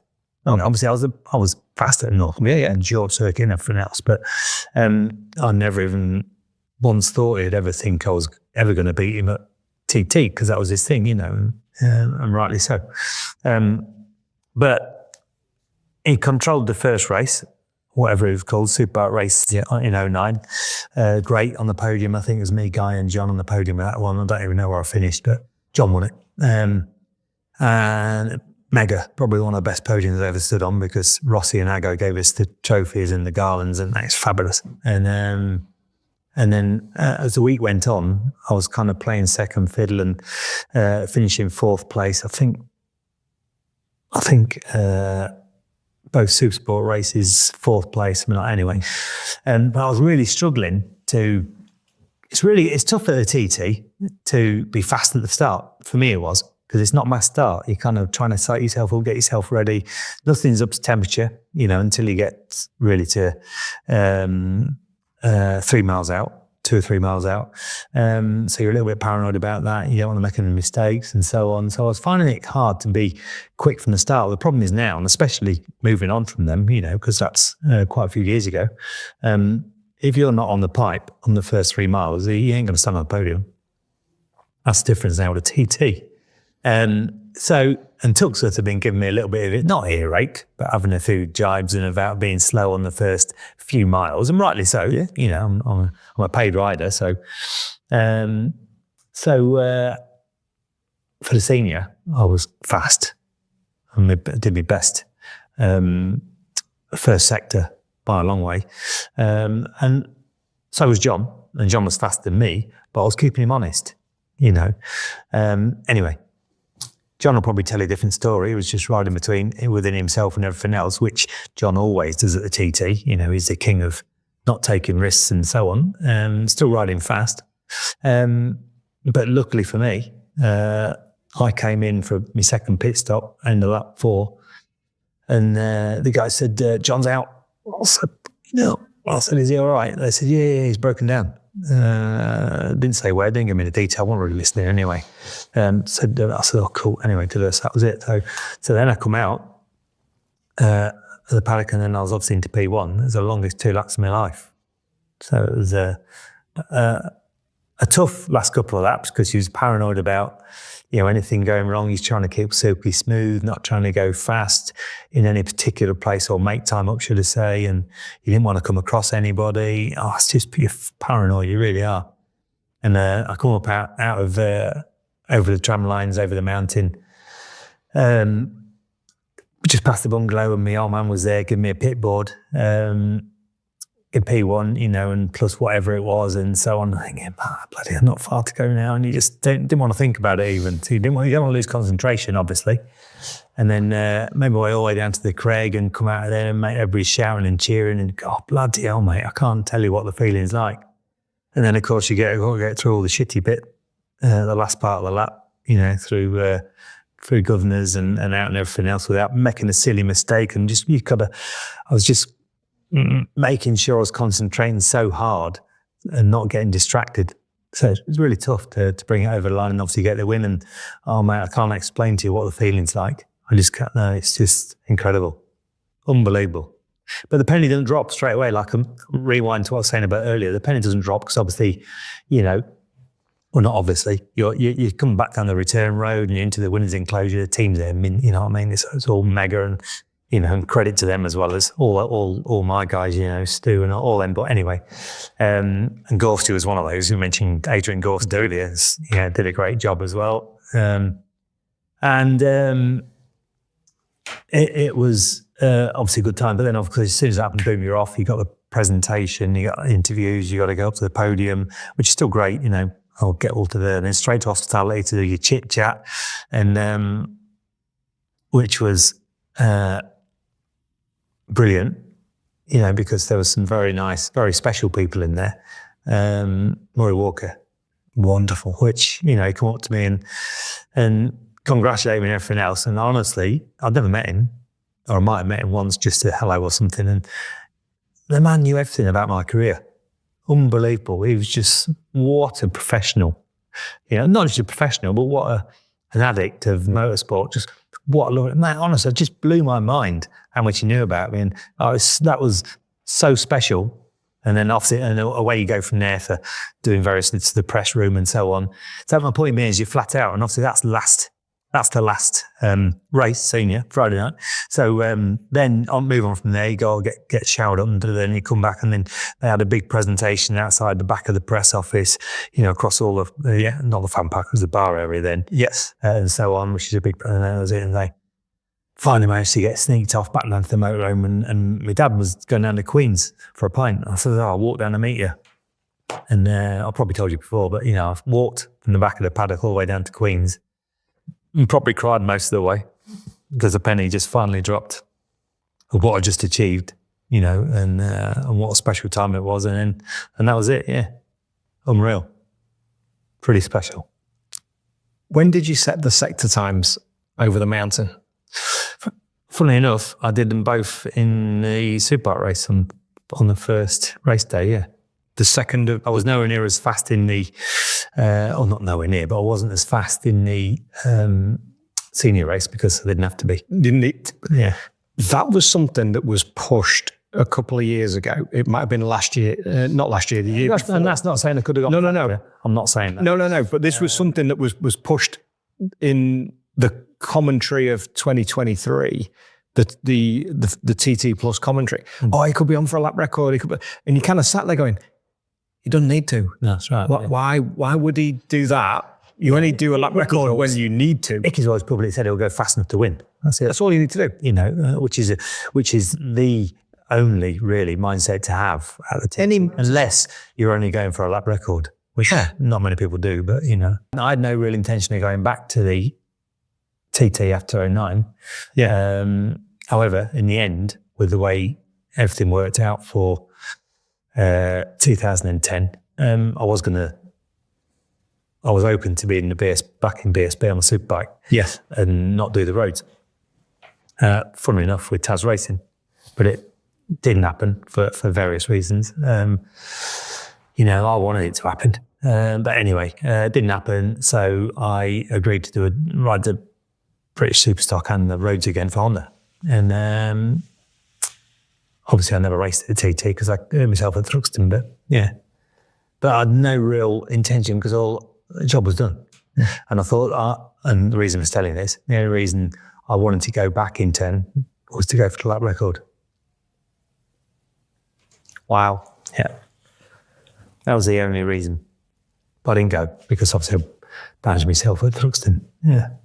That's a difficult driving force, though, to go back for the lap record. Not for me. No, that's the beauty of it. I wouldn't have Supersport, I wouldn't have seen you. What else is there to do other than lap record? That's my time of life as well. Yeah. And being fast enough, or fast enough, that sounds smart, being competitive enough still, the only thing I could top lap by would be to retire from the TT having the fastest lap at the time. Some solace taken in that in the Supersport race on the Superbike race on the Saturday, that you set 2 fastest sector times from Ramsey to the Cronk, the second of which from the Bungalow to Cronk stood for 9 years. Yeah, six years from Ramsey up into the Bungalow, which Guy beat chasing Uchi in, I can't think what year. It was the year that Uchi ran on a signpost. Anyway, and then there's a man, Guy. Yeah. Why did he never win a TT? He's fast enough to. Anyway, it's like going back to James Aiden. Do you know what I mean? Anyway, I'd love to do a TV programme on underachievers. And I don't mean that in a bad way, because they're both incredibly good riders, but there's so many that have not achieved a championship or a particular goal that were plenty fast enough to, you know, even your Mamolers. Absolutely. Yeah. Chris Walker. Yeah. See what I mean? And I can't because Chris on still on a motorbike. But just, you know what I mean? We just... No, exactly. Jeremy Williams, he's still world class now. You know, he's 60 old. Do you know what I mean? We just, and if he'd been with the right team, right people, yeah, sure. Going for the Ulster Superbike Championship this year I'm diverting. But yeah, mate, it's just, I think so the two sector times, everything was just right, you know. And I said last year on the other podcast, not the best one, plug it on the other. I don't mind. I know what you said about Toddy. Yeah. You know, I think I said, I can't remember exactly, but I said, you know, the stars have got to line up at the TT. You need a bit of luck. You know, you've got to be riding well, and so on. But that was just one of those days. And, you know, John will tell you, Michael will tell you, and all the other fast guys at the TT will tell you, you know, it's when everything's going right and everything's aligned, it's fairly easy to be smooth and on the pace. Yeah. Hey, don't get me wrong, I wasn't fast enough on the other 4 sectors, but I was fast enough on those 2 at the time. So I had 2 out of 4, and that was the mentality to come back and, you know, try and, prove Neil wrong. First sector. No, because it'd have been a flying lap. It wouldn't have been the first. Oh, no, you're a flying, been a first. Not a standing start. Flipping it, yeah. Imagine that. But, you know, lap records, you know, any race to a certain degree will tell you they'll always be beaten. Records will always be beaten. It's just a case of, you know, when you retire, it's nice to have one and be the fastest time. It's only your own ego you're feeding. Of course it is. But, you know, it's your own life. It's your own outlook. It's not. It's allowed to happen. Every race has got one. Yeah. You know, so it's, Will we ever see 140 lap? Of course, flipping it. No, I've retired, haven't I? No, joking. No. Hey, listen, I think Hickey's ideal, not a 37. It's a 37 or a low 30. I think a low 30. Is it a low 30? Faster than the lap record anyway. Yeah. But, because that's on a stocker, isn't it, a lap record? Yes, it is, yeah. So, I don't know about that much, you know. Good question. A bike's going to keep improving? My honest opinion is no, because I believe that in a short space of time, I mentioned it earlier, superbikes will drop down CC-wise massively. I do, and for a good reason, for all disciplines. Yes.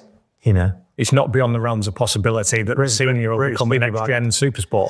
Yeah, British Superbike, the bikes are outgrowing the circuits. You know, Jonathan Palmer, especially on the MSV circuits, you know, Jonathan runs a good show, he's so clinical with his staff, with his circuits, with the safety side, you know, does a good job. He does the best he can. However, tyres are getting so good, bikes are getting so good, electronics and so on, you know, and you look at, obviously, your favourites, Cadwell Park and Alton Park, everybody's favourites, are flipping it, mate. There's not a lot of runoff for the, you know, Chris Curve is flat in fourth. Yeah. You're over 100 mile an hour at first. Do you see what I mean? And the runoff's not that big. It isn't, not anymore. It used to be. You got to think about crowd safety and this and that. I'll sound like an old man. However, no, but look how far they pushed the hairpin back at Cadwell, and it's still not enough. I know, yeah. Because the Farmers Field's behind it. I don't mean that in a bad way. No, it's just that's the. If Supersport becomes Superbike, it'll still be Mega Championship. Of course it will. You know, the cream will always rise because they'll be faster than the 750 factory bikes that I rode. Which says it on commentary all the time. I've rode around there. I mean, it was only 130 horsepower, but on the superbikes of the time. Yeah. Because he's a bit older than us. But no, so I don't believe it'll get that high. Okay, that's interesting. Who's the next breed for the TT? Because you need new blood coming through all the time. So you get your Jim Hines and probably Paul Jordan's, people that are in there. He's not 30 yet, is he? But Jim Hines, certainly of the younger. Yeah, I had this conversation last week, actually. And, you know, I spent quite a lot of time with Guy Thompson as well. On various other work and social. But it's difficult at the moment because, you know, because the front boys there's still a group of guys going very quick. You know, you've got your top 3 or 4 that are on the pipe. You've got a lot of guys that are, I wouldn't say knocking on the door, but better in their times every year and going fast. Not massively. I don't think you're ever going to overtake those guys. But the TT's always been the same. You know, John ruled the TT for many years. You know, nobody was anywhere near him, you know. But that's the way it worked. Joey did for a lot of years, you know. I think Michael's had it the hardest because there's been a lot of fast guys for the whole of since his first win in the Supersport in 2009. You know, there's always been a lot of fast riders. So Michael's probably had it the toughest and he's got the most wins. But I don't know at the moment. I think that's a really difficult question. It's a generation thing. Yeah. And there's interest. There's enough interest from, you know, all disciplines to come to the TT to a certain degree because they can see a future in it. And I also know there's other people working in different areas to bring more road racing to the table, not just the TT in the Northwest and your other smaller Irish races and Macau and stuff. Whether that'll happen or not, because it's getting harder and harder. But so it's difficult, but that's a tough one to answer. I don't know at the moment. At the moment, I can't see anybody that's going to step up realistically, you know, especially new blood. You know, Josh did a great job last year, won up 34 on a podium in the senior. Great job. And Josh should only get quicker. I don't know if he wants it enough at a TT. He also missed a lot of years as well, didn't he? Imagine if he hadn't had those breaks. He's a class act. Yeah. You know. And he knows what it's about, doesn't he? So I don't know. It's a tough one to answer, mate. It is. There will be. Yeah. And it's probably next generation. Yeah. How far do you think Michael can go? I mean, you're great affinity to the TT. You've worked it enough years now for TV, and I'll talk to you about pit wall shortly. I'd say, I think he'll make it to 35 fairly swiftly. I do. Hey, listen, I said it earlier. You need a bit of luck with any win at the TT. You know, Michael's very strong Supersport, Super Twin. Strong on every bike and any manufacturer to say, obviously, but arguably stronger than the bigger bikes.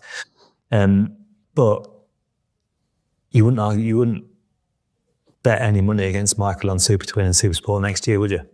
This year, sorry, I keep saying next year. Yeah, what you meant. It's the next one, yeah. So you can say that's going to be, you know, 2 or 3 more TTs. But it still needs that bit of luck and to be on the pipe and injury free and so on. So, it can quite easily, I make it sound like it's an easy job, don't I? Get into the 30s, somebody of that calibre. But, there comes a time, again, when you run through, as Johnny Ray's finding at the moment, a certain amount of time when everything goes against you and it's so hard to move forward or to achieve what you're used to achieving. It really is. Look at Hickey. He's hardly been on fire last couple of years. Still be fast. Last year he was quick, but making mistakes and not quite. His head wasn't not having a look. Well, or not having the look as well. Go with him as well to a certain degree. It's just, hey, listen, it's the boys aren't hanging around. Exactly that. It just felt like there was a lot of things conspiring against Pete last year, and it kind of took his focus maybe in some respects. Yeah. But for 2025, put all those things behind him. He's got a point to prove coming in this year. He wants those big bike titles back. Michael's going to be up there. Toddy's going to be up there. Dean hopefully can get back up there. You've got a little smile on your face there, Buster. What are you thinking? No, obviously I know more than what I can say of who's doing what, riding what and so on, but it's going to be a good TT, that's all I can say. A lot of unknown. Well, we don't know what Michael's riding yet, do we? Well, we don't. I'm not throwing you under the bus, so carry on. No, I wouldn't tell you anyway. I know. But I mean, with Hick, Pete and Davey, obviously they're doing their own thing this year. They moved away from Faye for whatever reason. I don't know. It's not our business to know. But it's not easy running your own setup in your own job, which Pete's used to a certain degree, and his crew, but Davey's not. So it's a distraction as well. So you're never quite sure, one, on the level of machinery they'll have. Listen, BMW Motorrad love the Isle of Man. They love what it brings to them, so they'll make sure they've got the best kit. However, it's not easy and it's not far away. So it's and they've got obviously the BSP to contend with as well. So it's not easy. It's not, and they're all fast. You got obviously Davey, Hickey, Michael, Dean, and a couple of other guys knocking on the door. You said, Josh and so on. So it's going to be a good TT to watch. Tell me about the pit lane side of things, because that's become iconic. In your little fireproof overalls at the back of the pit wall, waiting for the boys to come past. Buzz Lightyear! Hey, listen, it wasn't down to me. It's down to my sound man and my cameraman, really. That idea firstly to do it, and good guys. I'm not going to say the names because it'll really annoy them. But no, good, and but it's true. None of that's made up. She's gone. Excuse me. Obviously, the bikes, as you know, you can turn around and look at the digital readout, about roughly 185-ish as it's only coming past me there, and they're as close as you are. It's flipping crackers. If everything rattles, it kind of sucks the Armco in and rattles it and so on, and it's just, and you've got to understand that I've got my back to them, cameras on my face, watching the bikes come in. I don't know, I'm not 100% sure it's them. So I'll start talking from governors about whoever it may be and what they've been doing and so on, depending on what lap it is and everything else. But TT's so close now, you get a couple of riders together and so on. So I can hear the helicopter, so I know it's the leader. I can see the big screen, obviously, arguably, but that's 10 or 20 seconds out. So pointless even looking at it. So I'm concentrating so hard to make sure I'm talking about the right thing, right time, so on, and then they just, God, mate, honestly, puts the hairs up on the back of your neck. It really does. Yeah, unreal. Yeah. And I'm sure they come as close as that just to flipping wind me up. Yeah. God, dear. But there's so many other great places which we run out of time last year because of all the hold-ups, that could be as good. You did a few reporter last year. Yeah, but we had ground problems at Kurt Michael on the first night, and then the second night we went to Crosby, which was really good. Yeah. And my first time there, just after the jump, flipping good. And a lot of people watched her, actually. And we was planning on going to the K tree, but I want to go to Gorsley K tree. I want to stand behind the tree at the K tree and talk as they come, mate. For me, as everybody would agree, the cameras don't show speed, but it's those kind of places that really show the true speed of the Alaman TT. Pretty special. It's an incredible place. I still struggle to find the words for it. Last year, we were quite lucky. We sat down with Dave Madsen-Migdal. Yeah. It was fantastic. Yeah. What a great fella. What an absolute legend of road racing. And he's done a bit. He's been around a bit, hasn't he? Nearly 200 starts, he thinks. It's certainly high second century anyway. And we watched up at the Craig for the first time. So we sort of down from the Craig, and sort of same thing. Pete was from here to you away. Yeah. And Matty would try and get as close as he possibly could to before he crashed, bless him. Yeah.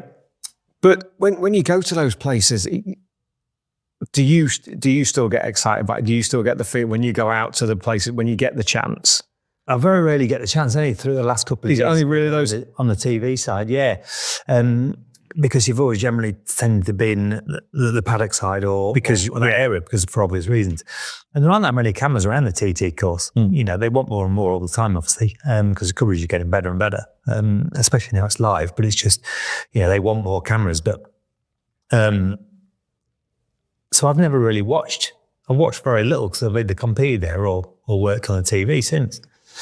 So it's nice for me to get out somewhere. Now I want to go to Gorsley. Harold's Wall. Harold's Wall. Absolutely. Just flipping anything. There's so many good places. We managed it. I did go to the end of Cronklevody Straight just before I went in the passenger seat with the sidecar with Ben Birchall.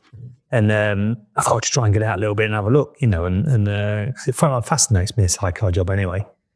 And so we got up there kind of last minute waiting, and sidecars about to come, and watched them coming all the way down the Flippin straight to Cronklevody, and they didn't even shut off. It's flat, straight through. It blew my mind. I thought, what have I just let myself in for? Fuck it now. Hang on. Oh, dear me. Yeah, pretty. Yeah, it's just, like I say, cameras don't show the speed, do they? It's just, it's unreal. And there is quite wide open, and you wouldn't imagine it to look that quick. No, but it does. It's pretty special. Yeah. What was your favourite part of the course? Finish line. I'm trying to think of the name. Oh dear, what's it called?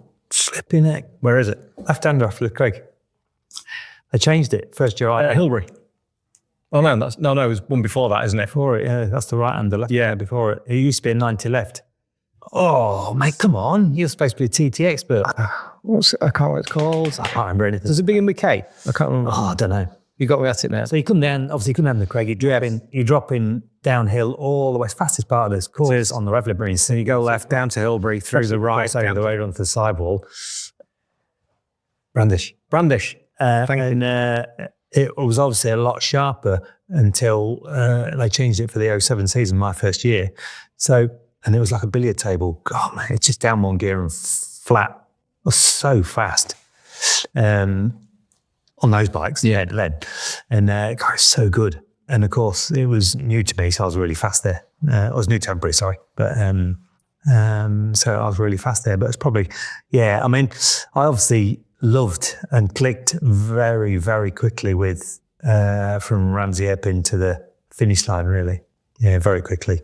Whereas, there's places on the other three sectors that I not struggled, but didn't get one with, which takes time, Yeah. I would have forgot Brandish. I've been past it enough times. Oh, mate, it was terrible. Yeah, but TT's out of that, especially when you're commentating and you're flipping, and it's because you can't quite remember. You know exactly what it is, what gear it is, and everything else, but you can't remember the flipping name of it. I've watched John try and Dean at the same time try and talk the way around a lap on one of the nights with Jim Witt. Can't do it. It's amazing how there's so much going on through your eyes, through that visor. And Milky's the same when he's done. Mind that drain cover there, pull it out to the left, back one gear, do this, turn it in. And I know you're not thinking that because you have muscle memory, but there is so much going on. I know you are thinking it a lot of the time. Some of them are really not, but they are thinking it. Yeah. Just subconsciously, they know that. Yeah, all the way through. And if you haven't got, there's, I don't know. No, they say, I don't know who they are. There's over 300 corners around the 37.7 miles, but it's flipping. I've still got everything written down, every gear, every reference point, and if you haven't got those, when you're riding it and concentrating on them, you're in a whole world of hell. You're probably not coming back to the paddock. That's how important they are. And to finish that off, that's why the TT is so mentally tiring. It's not physical, it's mentally tiring. Do you have the TT blues when it finished? No. A lot of people struggle to just come down a little bit. I didn't have racing blues. Well, you have no time either, did you? I didn't have racing blues when I finished racing. I just switched off straight away and that was that. Yeah. I don't know how, because so many people, going back to what we said about earlier with like James Hayden, Jeremy McWilliams, they're ultra competitive as soon as they get on a motorbike. And I get that, 100%. But I think for me, I was lucky enough just to switch off and not worry whenever I'm on track doing anything, or even good with revival. It's the only thing I do now competitively. Obviously I'm always fast and cranty there, but I'm not. I always say to whoever I'm riding for, look, I'm going to ride fast. He's nearly 80 if he isn't already. He's always dunked it. But I'll flip in, honestly, I always tell people, look, I'm going to ride fast, but I'm not going to be, the old man, the old Steve Plater. It's just because I can't afford to get injured really and not really that interested in, Well, the motorcycle racing's busiest man. You ain't got to... I don't know about busiest, but yeah. Tell me, as you've alluded to it there, tell me about the end. I don't even know when it ended. Tell me about the beginning of the end. Would that be the Northwest? No. In 10, yeah, I obviously crashed Northwest, and it was had a couple of cuts and bruises, but then came back from that and was back on the pace, and then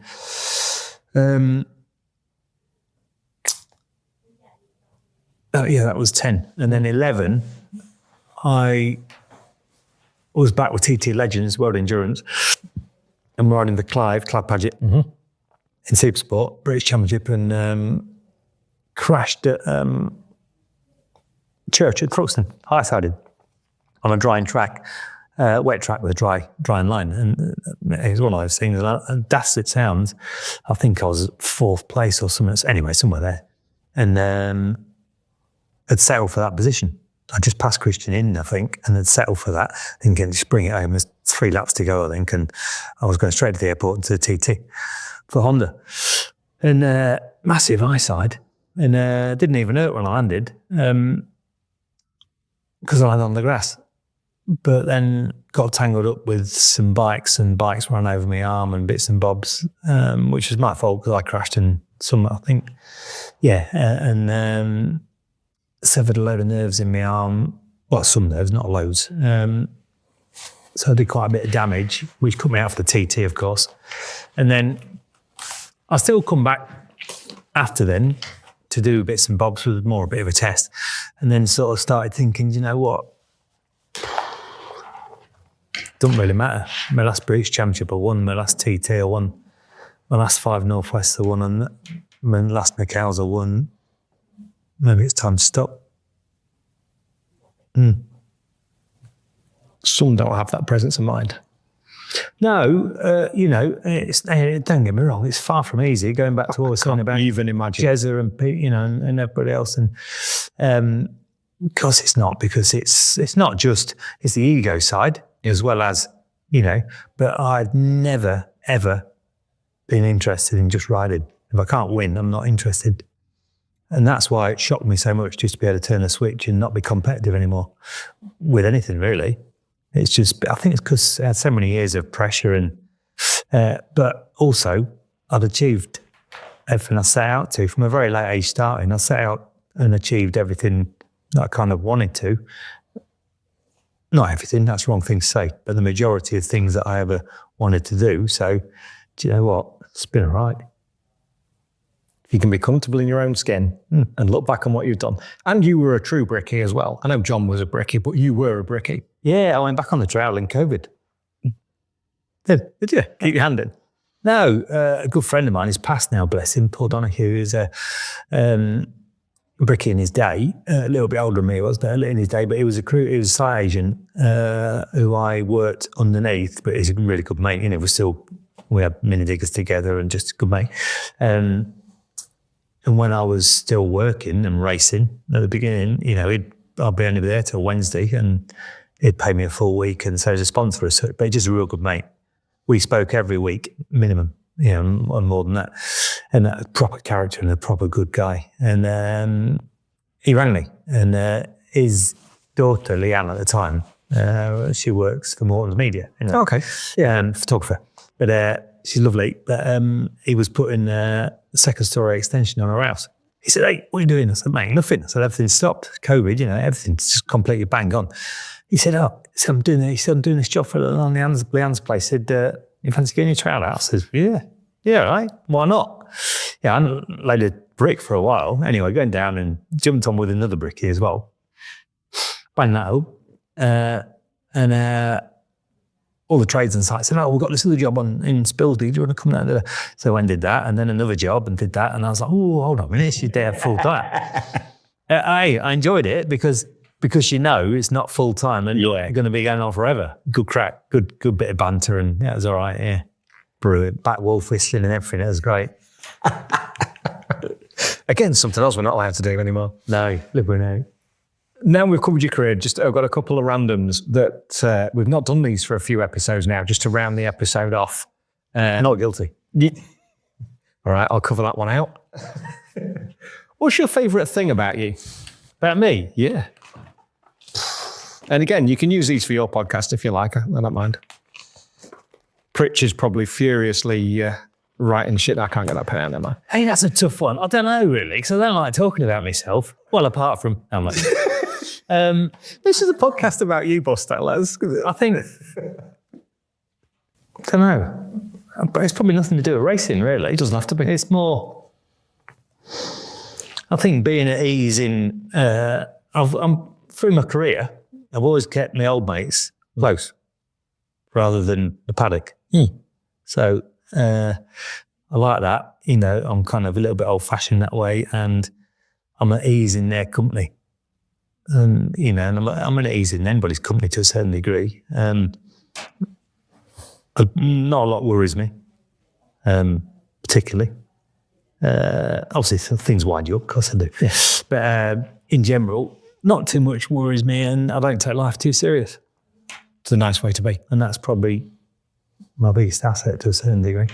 As we go through the podcast, as we talk to the riders, and there's always stories of certain people pop up, and I'm going to throw this question in, I think, to most people, because he won't come on the podcast. He likes to live life under the radar. What's your best Jim Moody story? Sorry, Jim, but it's... I don't apologise to him. That little tosser, right, Moody. I just come back skiing with Jim in Verbier again, and God, mate, I had some big crash. I had to hit you know, the big steel poles that go up of the lift. Yeah. I had to avoid him and ski straight into one and nut it. I cut myself down here, and hey, it is what it is. But he is the only person that brings out that competitive side in me. And you've been through this whole podcast saying you're not competitive. And I'm not... and I haven't been preempting all the voices. You guys didn't want to do anything. He watches this. He watches the show, yeah. No, he's a good bloke. Hey, listen, me and Jim, he's bang on, mate, Jim is. And, you know, obviously we were big competitors in the same championships for quite a lot, and I never had an issue with Jim. You know, I'd give him as good as he gave me. There was never an issue. We always got on well. We both talked straight to each other, and he's salt of the earth, mate. He is. Yeah. One day he might relent and and come on the show. But until then, He wouldn't tell the truth. no, you just have to ask other people about it. What's the most common myth about being a motorcycle racer? Myth? Oh, being mad. Especially a road racer. But they're quite the opposite. Majority are intelligent and have a massive amount of, what's the right way of putting it? A safe element with them as well. Maturity. I wouldn't say maturity, because some are younger, as well. But it's a mature attitude, though, to go to that place and they're on it. They're on a massive understanding, obviously, of the negatives. But, it's, I think that's kind of the best way to sum it. Because obviously, general public-wise, the majority of people have heard of the Isle of Man TT, worldwide. And they naturally relate to you as just being mental for doing it in the first place. But, it's far from it. It's not even a guy. It's such an intelligent fella. But, I don't know. It's just obviously a different breed. Yeah. Every one of them. To the norm. But, far from mad. What would the title of your autobiography be? Do you know what? I've been talking a lot and a lot more just lately about, I was going to say writing a book, flipping heck. I struggle with my own signature. Doing a book. I'll be alongside, and I've spoken to one or two people about it, but I'm just halfway through Simo's. Obviously, Simo comes skiing as well. He bought me a book. Very lovely, actually. And I don't know, really. I've had such a different kind of life and career from, obviously leaving school at 15 to riding speedway to begin with, to then doing my apprenticeship and everything, bricking, and being on the trail for 10 years, to in that time racing stock cars, bangers, hot rods, which is the most dangerous thing I've done in my life, to various other things, and then obviously fell into racing by accident just because I thought I was riding on my road bike for a couple of years like a psychopath and getting away with it. So I don't know. It'd have to stem from something from my past, but I don't know. Playboy forever, that's Simo, isn't it? I like that. I like that. Yeah. It's some from Bill, I think. He did. That was we did a show. Honestly, I've no idea. Other people have opinions. Yeah, and it probably comes from the bricklayers argument or something else. But I don't know. Don't know really. It's an interesting question. You never know. I think I'll probably end up doing a book. Can't write it myself. The trouble is, you have to find somebody that understands you to write it in my words. Yeah. Otherwise, it's double Dutch for me. Gary Barker. Yeah. You never know. Final question. What's your best hire car story? I haven't got any. I'm respectable in that way. I'll ask you again. We've known each other too long. Do you know what? I can't remember anything that's really bad. Obviously, the normal thing is... It'd just be funny, because some of them is like, well, I wasn't driving, but is usually the way it starts.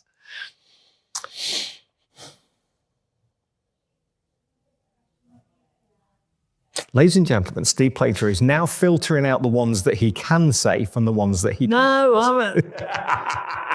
I've been involved in an awful lot of hire car stories and stuff, and flipping heck, and... Well, there's two, actually, that I could say.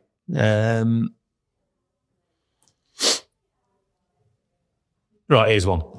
No. Do you know Spider? Yeah. Spanner's friend, really. Yeah. Good guy. We're on for years still. Been around for years, but not wild much. That's many, many moons ago when I was racing for Sonia Honda in Grant. He was involved in everything else. Russell Savery's team. He was there, Spider. And so I've known him a lot of years. So I've known him for 25 years, flipping heck. And it shows. And no, seriously, he a good guy. But it was at an event at Cartagena, which is a Spanish circuit you haven't been, just on the outskirts of town. And we landed at Alicante, and I met him at the airport and stuff, and we wasn't there together. I just bumped into each other. I hadn't seen him for quite some time. And he said, I'll follow you to the circuit if you don't mind. I said, yeah, mate, that's all right, no problem. I said, I'm not going mad today. And it's not a million miles. It's probably, I don't know what it is. Not even an hour, 50 minutes. Just under an hour, yeah. And but he's one of those sort of spider, right? He's obviously captain competitive, but he's right on your back bumper. It's closer than one of them bloody stock car, one of them pikey stock car boys would have been behind me on the stadium. And all the way there. So, and it wasn't winding me up, but I just thought, you turn off the main road and it's like a bit of a lorry road, but it's tarmac into the last part. This is the entrance to the circuit, and it's probably to 2/3 of a mile long. And you drop down a hill and it's all twisty, and you go over or through a tarmac, through a river, but you're past tarmac. And you got a left and it winds again, and then you go up a hill and round to the back of the track. Anyway, so I just got turned left there and I went like a bloody psychopath, and I just knew he'd be trying to keep up. Well, he'd never been there, or I don't think so anyway. Anyway, I went through, and when you go through a particular corner that you know, and you go through it, and you know, well, you don't know, you're not quite sure if you're going to make it, you're going that quick, you're on the lid, one of those situations. So it's oversteering all the way. All the way. I look up. I look in the mirror coming out, and I just burst out laughing. All I could see was this car spinning down the road. He'd been in the bank, but there's plastic and shit and bumpers and wheel trims flying everywhere. There's dust and shit. So I just carried on laughing. I was laughing all the way through, and I was laughing, but I still got out. And slamming the door, went through into pit lane, had a quick look and see what he was doing, what, and everything else. Come back and help. This spider comes up in his car, steaming, smoking, bits missing off it, smashed to pieces. You ain't got out, you wanker. Who was driving? How was that your fault? Spider, get some lessons. Oh, this has been fantastic. Steve, thank you so much for your time this afternoon, mate. Really, really enjoyed it. For lunch, mate. Bang on. My pleasure. Best of luck with Rory and with Eduardo this year. Rory and Eduardo, wish us luck. Thank you. And we'll see you at the first round. Ladies and gentlemen, Steve Plater. Cheers, buddy. Oh, a huge thank you to Steve for his time and coming up to Laceby Manor. Great to see him on such good form, and always a pleasure to sit down with Buster. A big thank you as well to Roger Burnett and Laceby Manor for allowing us to film up there once again. Next week, I'm not quite sure who it's going to be. It will either be Ruben Zaus or it will be Nick Jeffries. Either way, those two are coming your way in the next week or two. Thank you so very much for watching, and please do look after yourself. Until next week. Bye-bye.